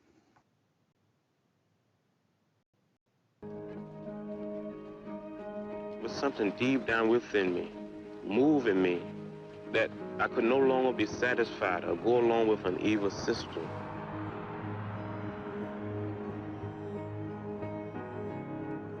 Life was extremely dangerous when we were growing up. John Lewis had the respect of everybody because he was the one who demonstrated the most courage. He'd been beaten and knocked down and get up and go to find another battle. John was focused on ending voter suppression, and it wasn't that he was a great orator, it's that he was a great spirit. The power of spirituality and humility, and the willingness to suffer rather than to inflict suffering.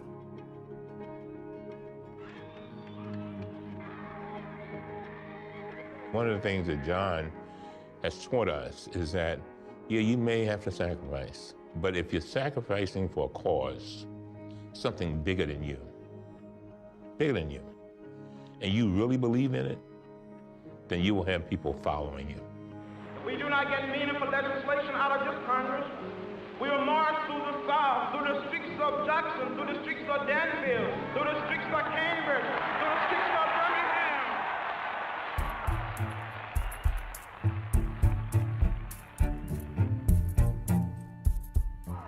I think he is the singular figure that has tried to carry out the work of our nonviolent campaigns into the halls of Congress. From day one, John Lewis was a role model for the members of Congress, whether they were freshmen or here a long time, because he brought with him a kind of heft, a weightiness of purpose. I got arrested a few times during the 60s. 40 times. And since I've been in Congress, another 5 times. The means by which we struggle must be consistent with the end we seek. Someone who has navigated thorny issues of policy, not by castigating, but so encouraging people to be better than they think they can be. Today we are considering a fair housing measure which protects our nation's minorities, but it protects the needs of those with disabilities and families with children. How long do we have to wait before we decide to ban assault weapons? We have another opportunity to bring more of our citizens into political participation. I have on my marching shoes. That's right. I'm fired up. I'm ready to march. And all of these decades later, while he and others of his generation achieved much, we're still fighting against police brutality and fighting for our voting rights. And so we best honor him by continuing to fight the good fights that he fought, by staying in good trouble.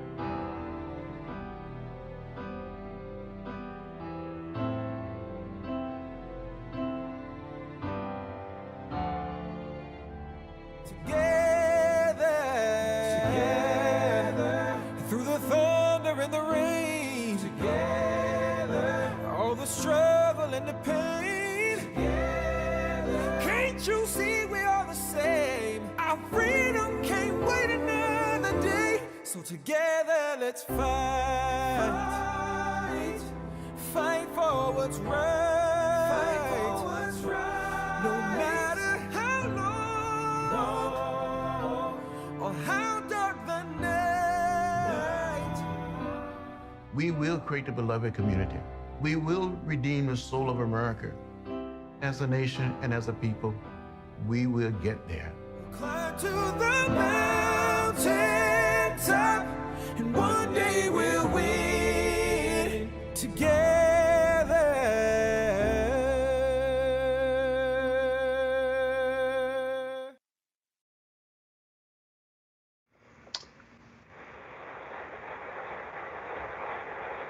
All right, folks, welcome back to Roland Martin Unfiltered. A powerful and moving tribute there to Congressman John Lewis at the Democratic National Convention's virtual convention last night. All right, my next guest, so many of y'all have heard her voice, even if you did not even realize she was singing.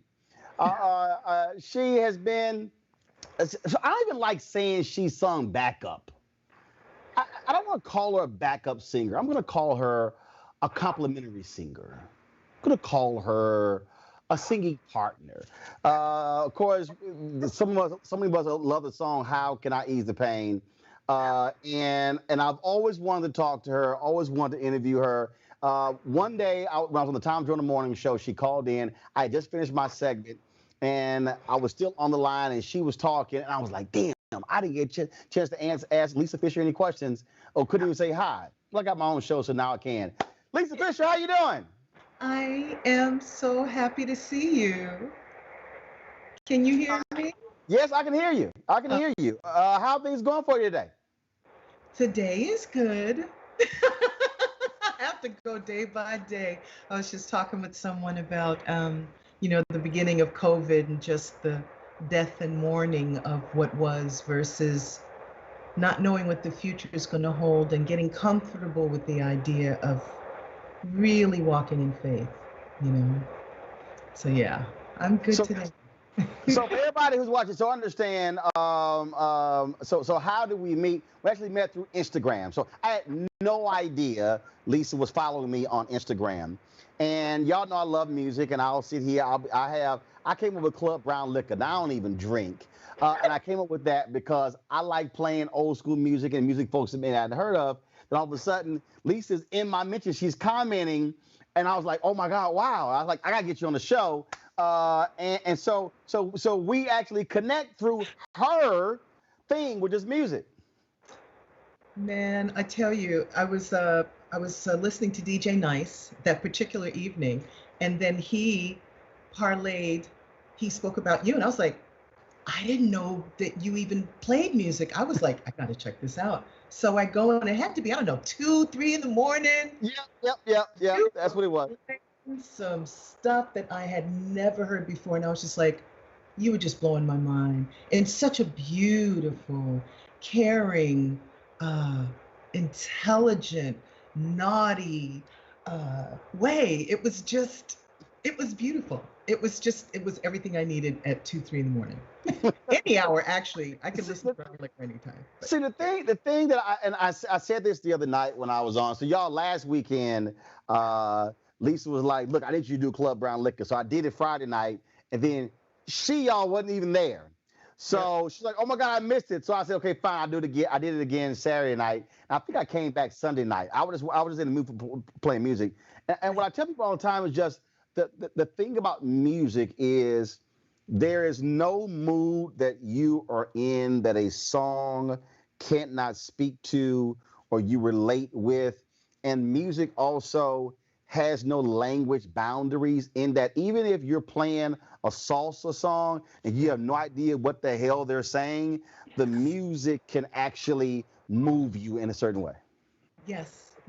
It's so, when you think rhythms and melodies and harmonies and having a story is great too, but there's something that happens in the music when it's not using words. It's a vibration, a sound, it's a heartbeat. It's like being in the womb. It's like, your baby, you don't know what's happening. You don't know words, energy. If your mother's upset perhaps by the tone in her voice, so it's like, I always tell people, like when I'm on the phone with people, I can kind of tell if I need to be talking to them or not according to the melody in their voice.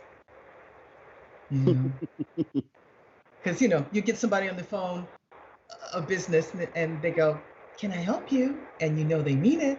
Or you get somebody that goes, can I help you? And you're like, yeah, what? Like, yeah, what? Thank you. Like, what you want? Why you calling? Or you go order some food. May I take your order?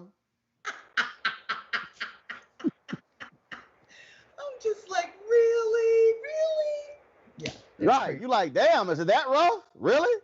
Well, I guess these days especially, it's extra special. It's extra rough. So when did you start? When did you start singing? Oh my God. I remember singing from when I was in kindergarten, from when I was really little, because my parents sang and, church singing and in school, anywhere I could. It was my friend and my confidant and my escapism. Singing was a savior for me and a connection. Now, were you one of those kids where your parents like, come on, Lisa, come on, sing, baby, sing for the family, come on, go on, sing a song. So you had to sing on demand? Yeah, I did, and I used to hate that. I don't know why. It was just like, come on, baby. I think I was shy. Even though I enjoyed it, I was kind of shy back then. So it was kind of, I guess they were prepping me for my life now, but I was freaked out as a kid. I'd be like, I don't want to. So you sing, so you grow up, and so what then happens when you start singing professionally? What happens there? How did that all begin? I went to Music and Art High School. Then I went to Queens College for a couple of years. I studied classical music. Then I dropped out because I really didn't have the money to finish school. And I started working at clubs. Long story short, I met Luther Vandross at an audition. He was auditioning a new singer because Tawatha Agee from Mtume had the song called Juicy Fruit, and they were getting ready to go on tour. And so I auditioned for him, God, I want to say it was 82 or 83. So it started with Luther, and he was just such a great teacher. His eye for detail, from the music to the production to the writing to doing the background sessions to putting on a show to creating the outfits for each person. no one wore the same exact thing, but there was always a theme, because he loved his audience so much.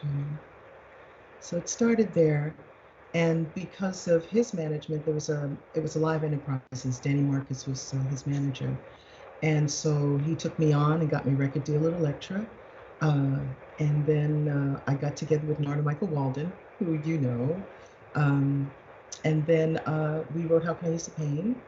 And I just got blessed, lucky, all of it. I just was grateful for the experience. So you sung with Luther, the Rolling Stones. I mean, anybody who's seen 20 Feet from Stardom. I mean, look, folks love you. You're like the you're the singing muse. Folks, I mean, these folks, they want you back on that microphone. Oh, I have to tell you this. So one of the young ladies that is also in 20 Feet from Stardom, named Janice Pendarvis, who sang with Sting, loves you to pieces, and teaches at a college, at 2 colleges, teaches music. And we were just talking about you. She says, "You going on Roland Martin today?" She was so excited for me. It speaks to how close the singers community is. We just love each other and support each other so much. Well, we got to get on the phone so I can say hello to her. So we can certainly work that thing out. You mentioned Luther. You mentioned how he was like involved in everything. I never got a chance to interview Luther. Never got a chance to meet him. But all the interviews I've done, folks have talked about how he was an absolute perfectionist. Absolutely. And was so into giving his audience excellence. The gowns and the money that he spent on clothes, because it just had a different weight, a different feeling. It meant something. I mean, he didn't go on stage with anything fake. Do you know what I mean? He had all his stuff was either platinum or I think platinum and diamonds, and just everything had to be of quality. And something about that, especially that time of my life, made me feel loved and special and cherished, And I think having that energy when you're working with someone really pours out into the audience, Yeah, he was very particular in a good way. Your album was called So Intense. And wins a Grammy. Folks just look the hit song on it, and anybody else would have said, "Hey, Luther, appreciate it, dog. I'm going to do my own thing," but you didn't. It was my first record, and I think the mentality back then was, on a first record, you really should not tour until you have at least 2 records and enough material to actually tour. Right. So I was working on the second record, and there was a lot going on. SoundScan was happening, where they were trying to reconfigure how they were counting record sales, how they were tabulating them. And I got caught up in that. The person that signed me to Elektra left. Elektra now becomes Warner Elektra Atlantic, WEA. So there was a lot of upheaval, a lot of change. So I'm working on the second record, and I just can't seem to get it together. Sylvia Roland was wonderful. She was trying her best to help me figure it all out. And I don't know, I just felt like it was all over the place. Long story short, I ended up leaving Elektra to sign with a new company, and then the new company changed their mind, so I had no deal. At that point, I was like, I think I'm just going to go back to background singing. I feel really comfortable in that because I don't know what just happened here. I just felt confused and hurt, and I was just like, is it my age? What is it? What's wrong with me? Luther never made me feel like what's wrong with me. And I grow better in an environment that's nurturing. It's healthier for my mind and my spirit. And I just didn't feel nurtured in that. environment. It was a bit much for me. So I sang background for the longest time and enjoyed it. A lot of other people would have said, "Damn that! I'm gonna fight through this thing. I got to get mine. I want to be out front." I think about that scene from the movie Get On Up where Maceo is talking to Bobby and was like, "Bobby, you know, man, what you doing?" And Bobby said, "No, bro. From the moment I met James," he said, James was meant to be out there." He said, didn't matter. He said, "Yeah, I could sing, but James meant to be out there." And so many other people would have forced it, would have just said no. And so is it that you were still ambitious, but you were also content? And what I mean by that is that even that you were ambitious, that if it happened, it happened, but you were content with your life to the point that if it didn't happen, I'm still happy. I think it's the latter. And when the record deal happened, it wasn't something I was looking for. It was a gift of grace. Any opportunity for me to sing is a blessing. It's just that satisfying to me. And so when the opportunity presented itself, I wasn't hunting it down. I was just singing.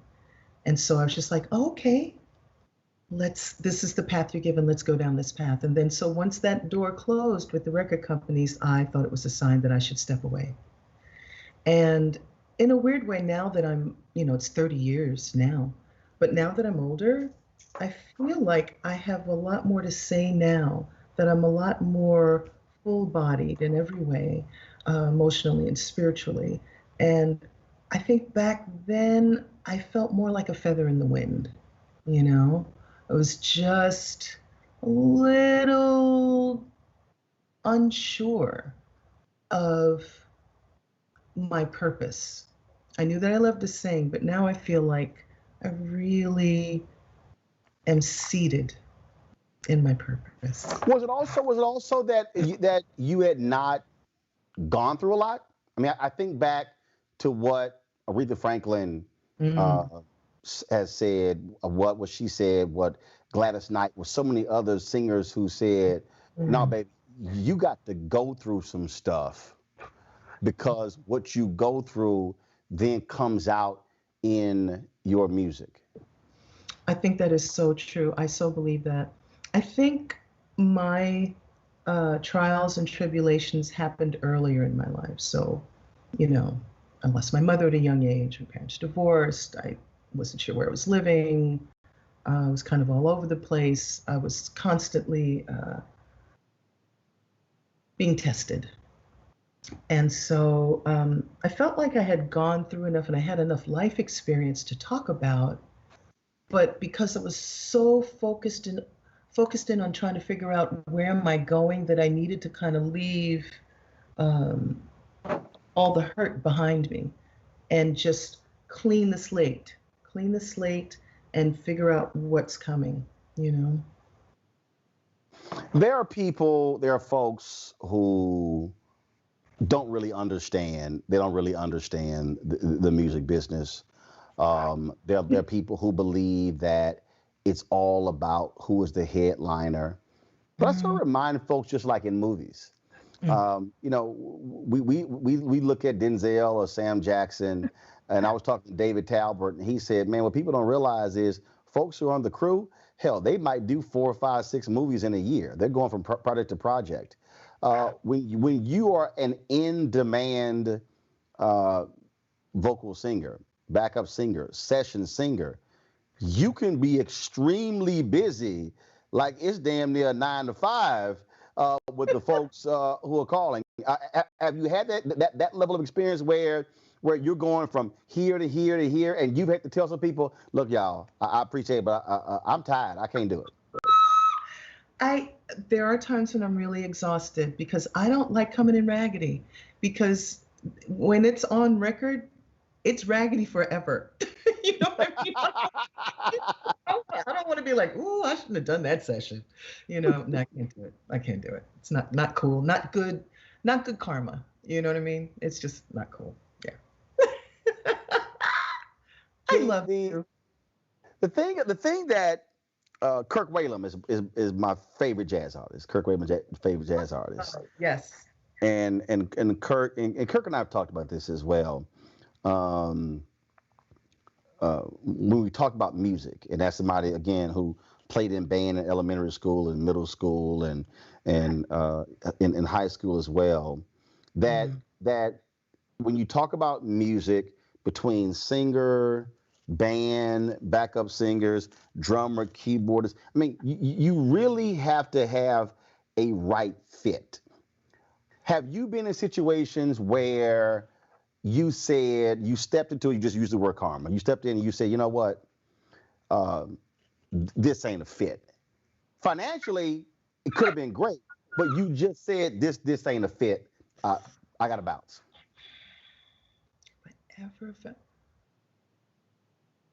There was one time where I was in an environment where I was working for someone and their energy, their whole vibe was just so ugly. And I was grateful because it was a one-off. It wasn't a tour. I didn't have to live with this person. I got my check and I bounced. But I thought to myself, if that call ever comes in again, that's a call I'm not going to take. You know, it's just not. I'm not going to. Yeah, I'm not going to name this particular singer. I'm not going to name these two singers. I'll tell you offline. Cool. But they had a hit song, and I interviewed one of these singers. I'm not even going to give you genders. That's okay.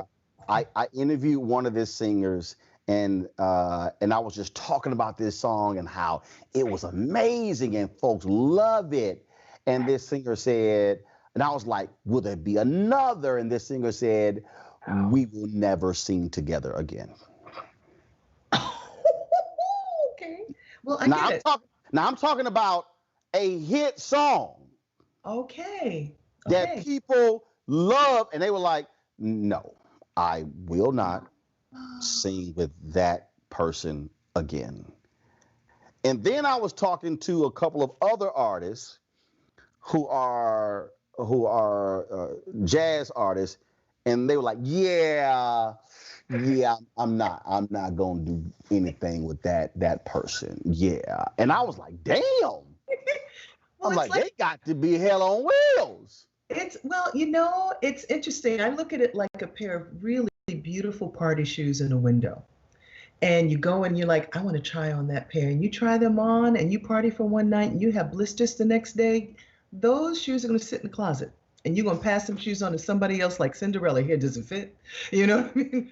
Certain people, certain energies are like a good fit. You know, other ones, you try it. And even though, you know, on the outside, everything felt great to everyone else, it's about how you feel. It's about that. Yeah. How interesting. I respect that, though. No, it was. Trust me, when I tell you offline, you probably gonna be like, yeah, I heard that too. I heard that one too. I love asking the next question. I love asking all artists is, the reason I like old school artists because they aren't fearful. They aren't fearful of that. They had to grow up to compete. When I read the book Dream Boogie on Sam Cooke, how the gospel groups would go at it. They'd be like, yeah, we're going to kick y'all ass when we go out there tonight. Don't worry. They're like, yeah, we're going to take all the women. Now, granted, they were all singing gospel songs, but that was this competition between the groups. And then, of course, when you read, Nelson George's book on Motown and Gerald Posner's book on Motown and so many others, and how, you know, Marvin Gaye was hot, that he wasn't closing, but then smoking and was killing it. And it was like, yo, whoever the hottest, they go last. That ain't like, that's how it is. Right. And I asked Eddie Levert this once. I asked all these groups, and I said, was there a particular group or act? He was like, yeah. He said, we were supposed to do a tour with Luther. And he said, we did like a little mini tour. He said, and man, we were in Austin, Texas. He said, and we got in that ass. He said, that was no tour. And then, of course, we all heard about Anita Baker and Luther Vandross. But this is the question for you. Okay. Name me an artist who you would love to have a sing off against, because that artist brings the best out in you, and it will be this great. So let's say we got the versus battle, but let's say it's real.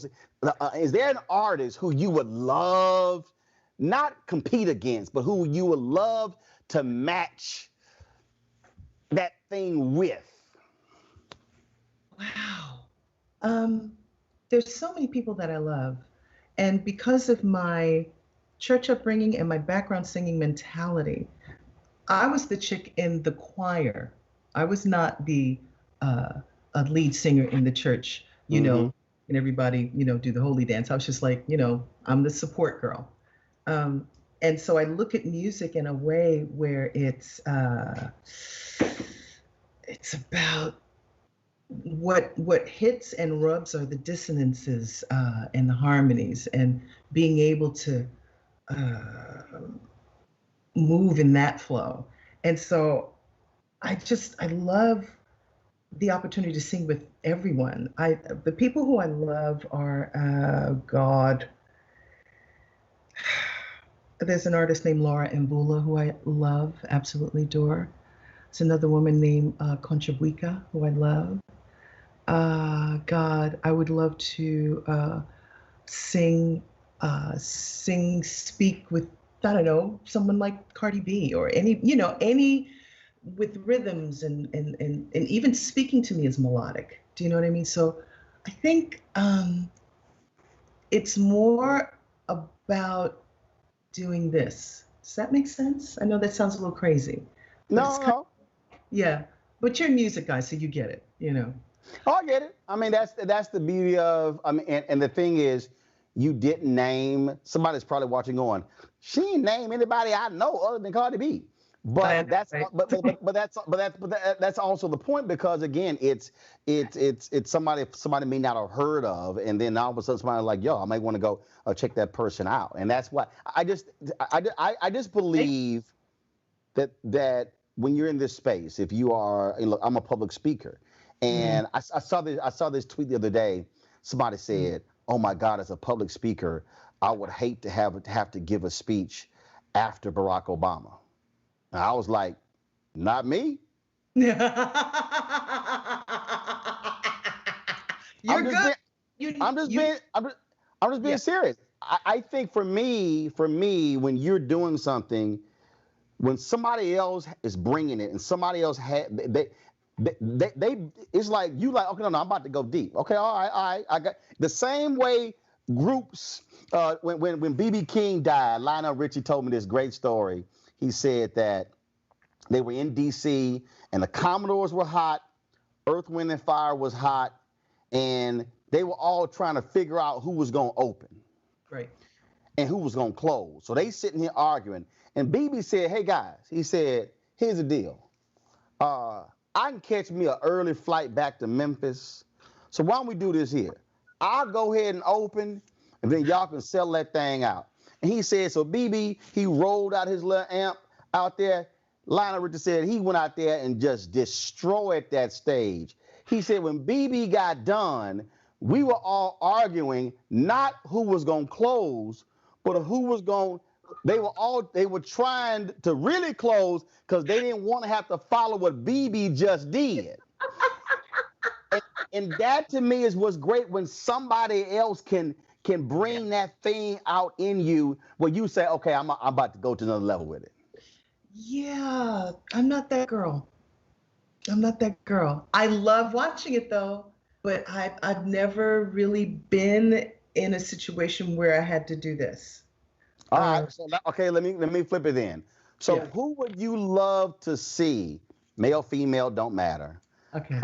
Living. I'm asking you this too. Living. Okay. Who would you love to see, either solo artist or group, duke it out? On stage, 2 mics. Who'd you love to see? What?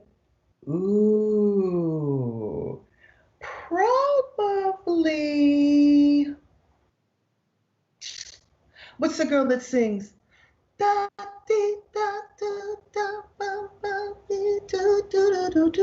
It's a oh God. Da, da, da, da. Oh God, I can't think of her name. Oh, it's killing me.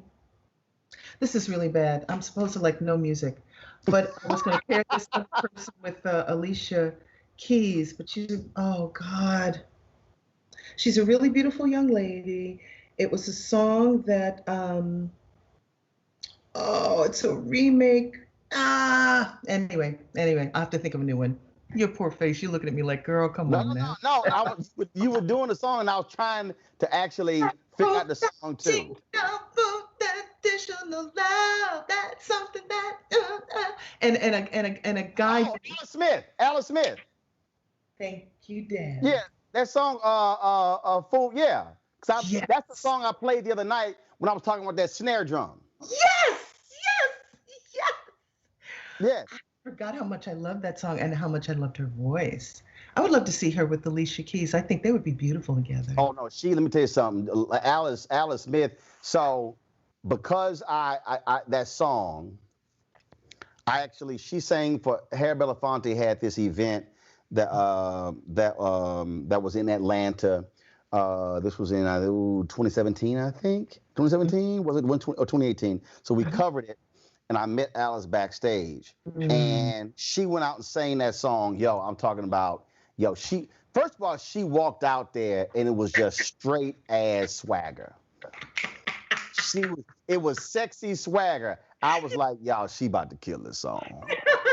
It was like the way she walked out, I was like, she about to kill this song, y'all. Oh, baby. Yes. She didn't just kind of like, no. She walked out with sexy swagger. I turned to my photographer. I'm like, she about to kill this song. I'm just want to let you know that. And she did. And I actually shot some of it. I shot some, and I wish I shot the whole, but she just killed it. So then I got her number, and when I was in LA, and she happened to be singing at a spot there. I was so mad. My flight got delayed, and I missed it. But I met up with her, Mara Brock Akil, Salim Akil for dinner a little bit later. But she sang here in D.C. Because she's from the D.C. area. She sang at Beverly Bond's Black Girls Rock Conference. And man, Alice Smith is just banging. She's banging. All right, so that's okay. So you said Alicia Keys and Alice Smith? That'll be dope. Okay, so give me two singers who are now ancestors you would have loved to see go at it. Luther and Ella Fitzgerald. Oh, Luther and Ella Fitzgerald. Mm-hmm. I hate I only saw Luther live one time. He sang in Houston. Luther Vandross, Anita Baker on tour, and it was just an unbelievable concert. And it's still, there's still some people you put on. It's weird because you see Showtime at the Apollo. Luther Vandross is one of the few singers you should not try to sing a Luther song because black people will boo you the hell off because it's like you can sing a lot of other songs, but don't sing a Luther song because black people get offended. Right. Black folks like, I know his ass ain't trying to sing no Luther Vandross song. The only people who should sing a Luther song are women. Women can get away with singing a Luther song. Men should not sing it because they could be like, his ass think he Luther. He need to sit his ass down. He is not Luther. I'm telling black people, there's some people you don't do it. I don't care. I don't care what it is. You could be a local talent show. You hear that first chord, like his ass trying to sing a Luther song. Oh, black people start off mad.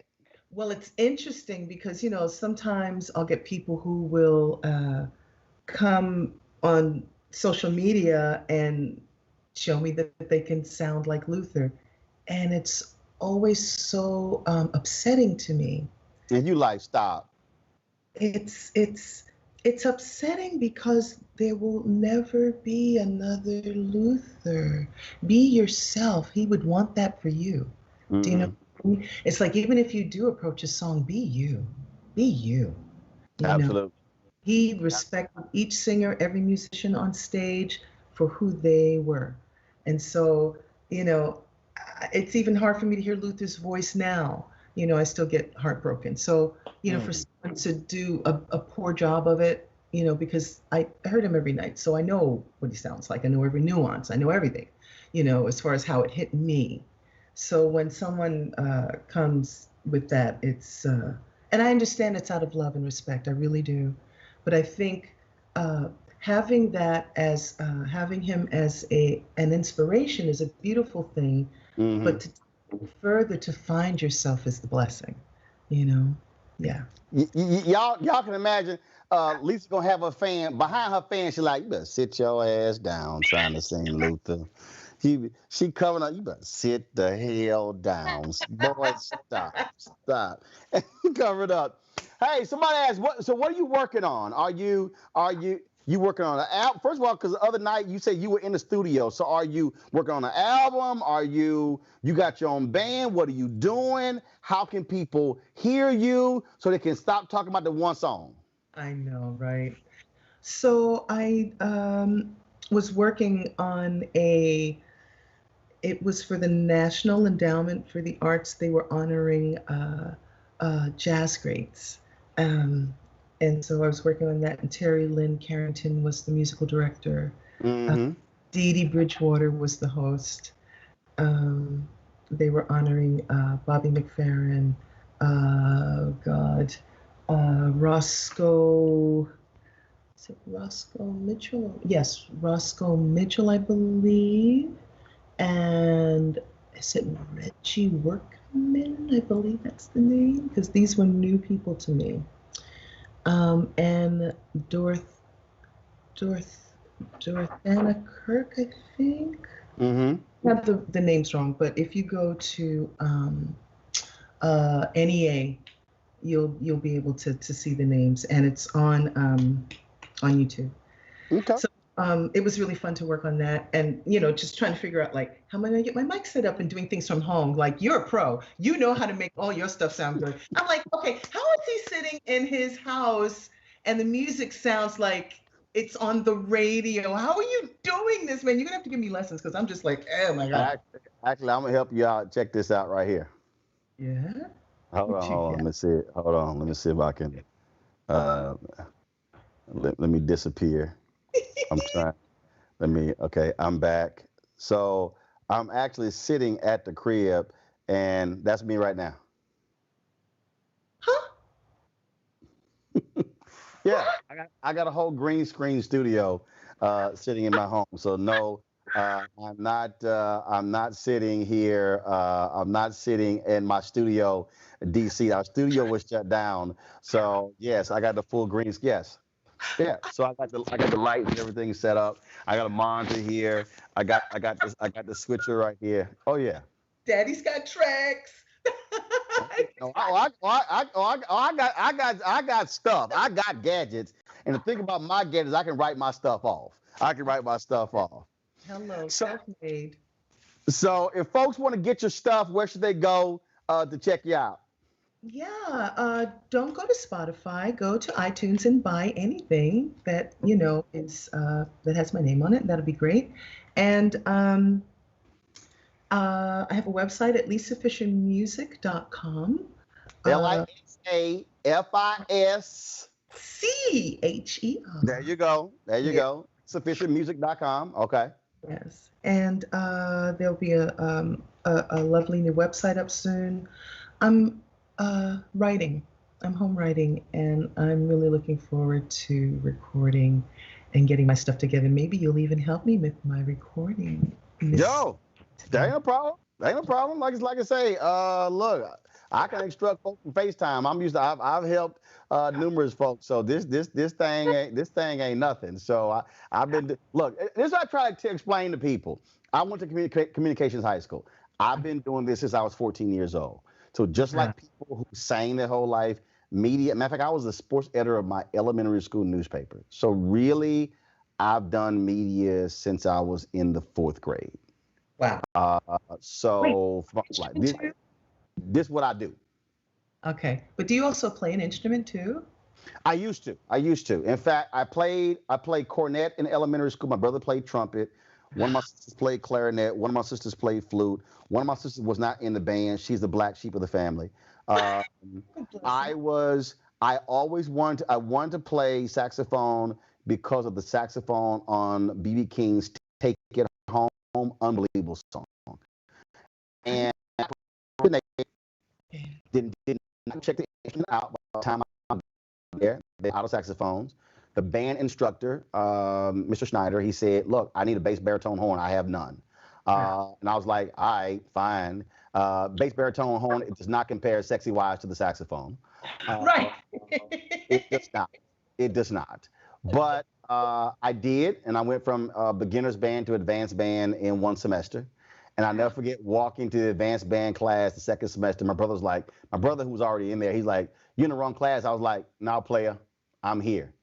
I was like, "Yeah, beginners to it." I was like, "Even you didn't do that." So, so won first place medal. And this is what happened. I went to Jack Hayes High School, historic black high school in Houston, and I did not even last one semester because my dad was like, "Yo, what the hell's up with these staying late?" Black high schools were just like HBCUs, and they were like, "Yo, we got halftime." My dad was like, "His ass ain't here for no halftime." And he went to the school, went to Jack Yates, met with the band director, Miss Chappelle, and the conversation was about why are we practicing late. The conversation ended with, "He'll have his uniform in tomorrow." Oh, wow. I was like, how the hell we go? How does escalate? Wow. How we go from "you concerned, I'm out the band"? Straight up. God. He was like, he ain't here for band. He's here for the School of Communications. He ain't here for band. And that was hard because I walked into high school first chair. Wow. Oh my gosh. Actually went and got some brothers who finished from Yates who were in the band at Texas Southern University to come compete against me. They were like, "His little arrogant ass freshman walking in first chair." And I was like, "Bring y'all asses." I was trained properly. So I love. I still wish. I tell Gerald Albright and Kirk Whalum all the time. I don't have time, but I said I need to just go ahead and do it and go take some saxophone lessons because I do not have many regrets in my life. That is a top 3 regret that I procrastinated, and that's why I don't procrastinate. I've never procrastinated since then. Wow. I feel Since you. then, because I did not, and it was like I messed around. My parents were saying, go sign up for the saxophone. I kept farting around. Finally, when I did, they're all out. So that mistake ain't gonna happen again. We're gonna close it out this way. You're a singer. Hit us with something. Close us out. Let's see. What would you like to hear? Let's see. Well, you know what they saying on YouTube, what they want to hear. You ready? How can I ease the pain when I know you're coming back again? How can I ease the pain in my heart? How can I ease the pain when I know you're coming back again? How can I ease the pain in my heart?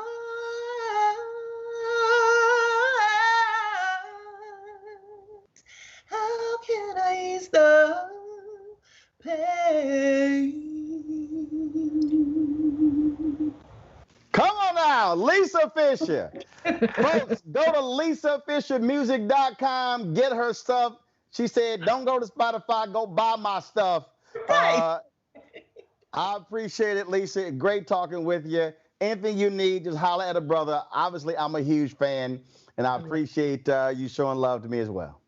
Love you so much. Thank you. Thank you for this time. You're amazing. And what you do for all of us is truly a blessing and necessary. So thank you. Thanks so much. I appreciate it. Enjoy the balance of your weekend. I'll see you on Clean Club Brown Liquor.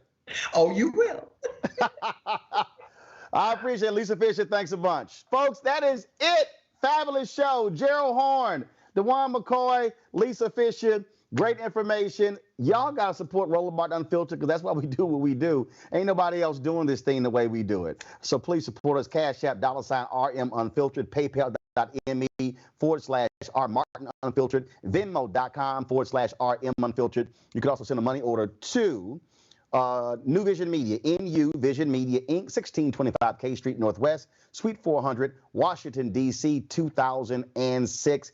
Don't forget to also, folks, we need you to fill out that census, 2020 census.gov, 2020 census.gov. Y'all, thank you so very much. Look for the restream for the rest of the day. And we also have putting together a special, all the black voices who spoke at the Democratic National Convention. We're going to restream that over the weekend. So, folks, thank you so very much. If y'all on YouTube, y'all can GF right there. Thanks to my crew. We were out of studio today, so I do it from the crib. And so Keenan White handled all the production, everything along those lines. But I'll be back in studio on Monday. Y'all, we're going to keep doing our thing. And don't forget, 73 days until Election Day.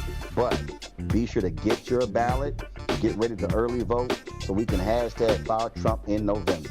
We always close the show out, of course, with our donors of our Bring the Fuck fan club. I'll see y'all on Monday. Ho!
Peace.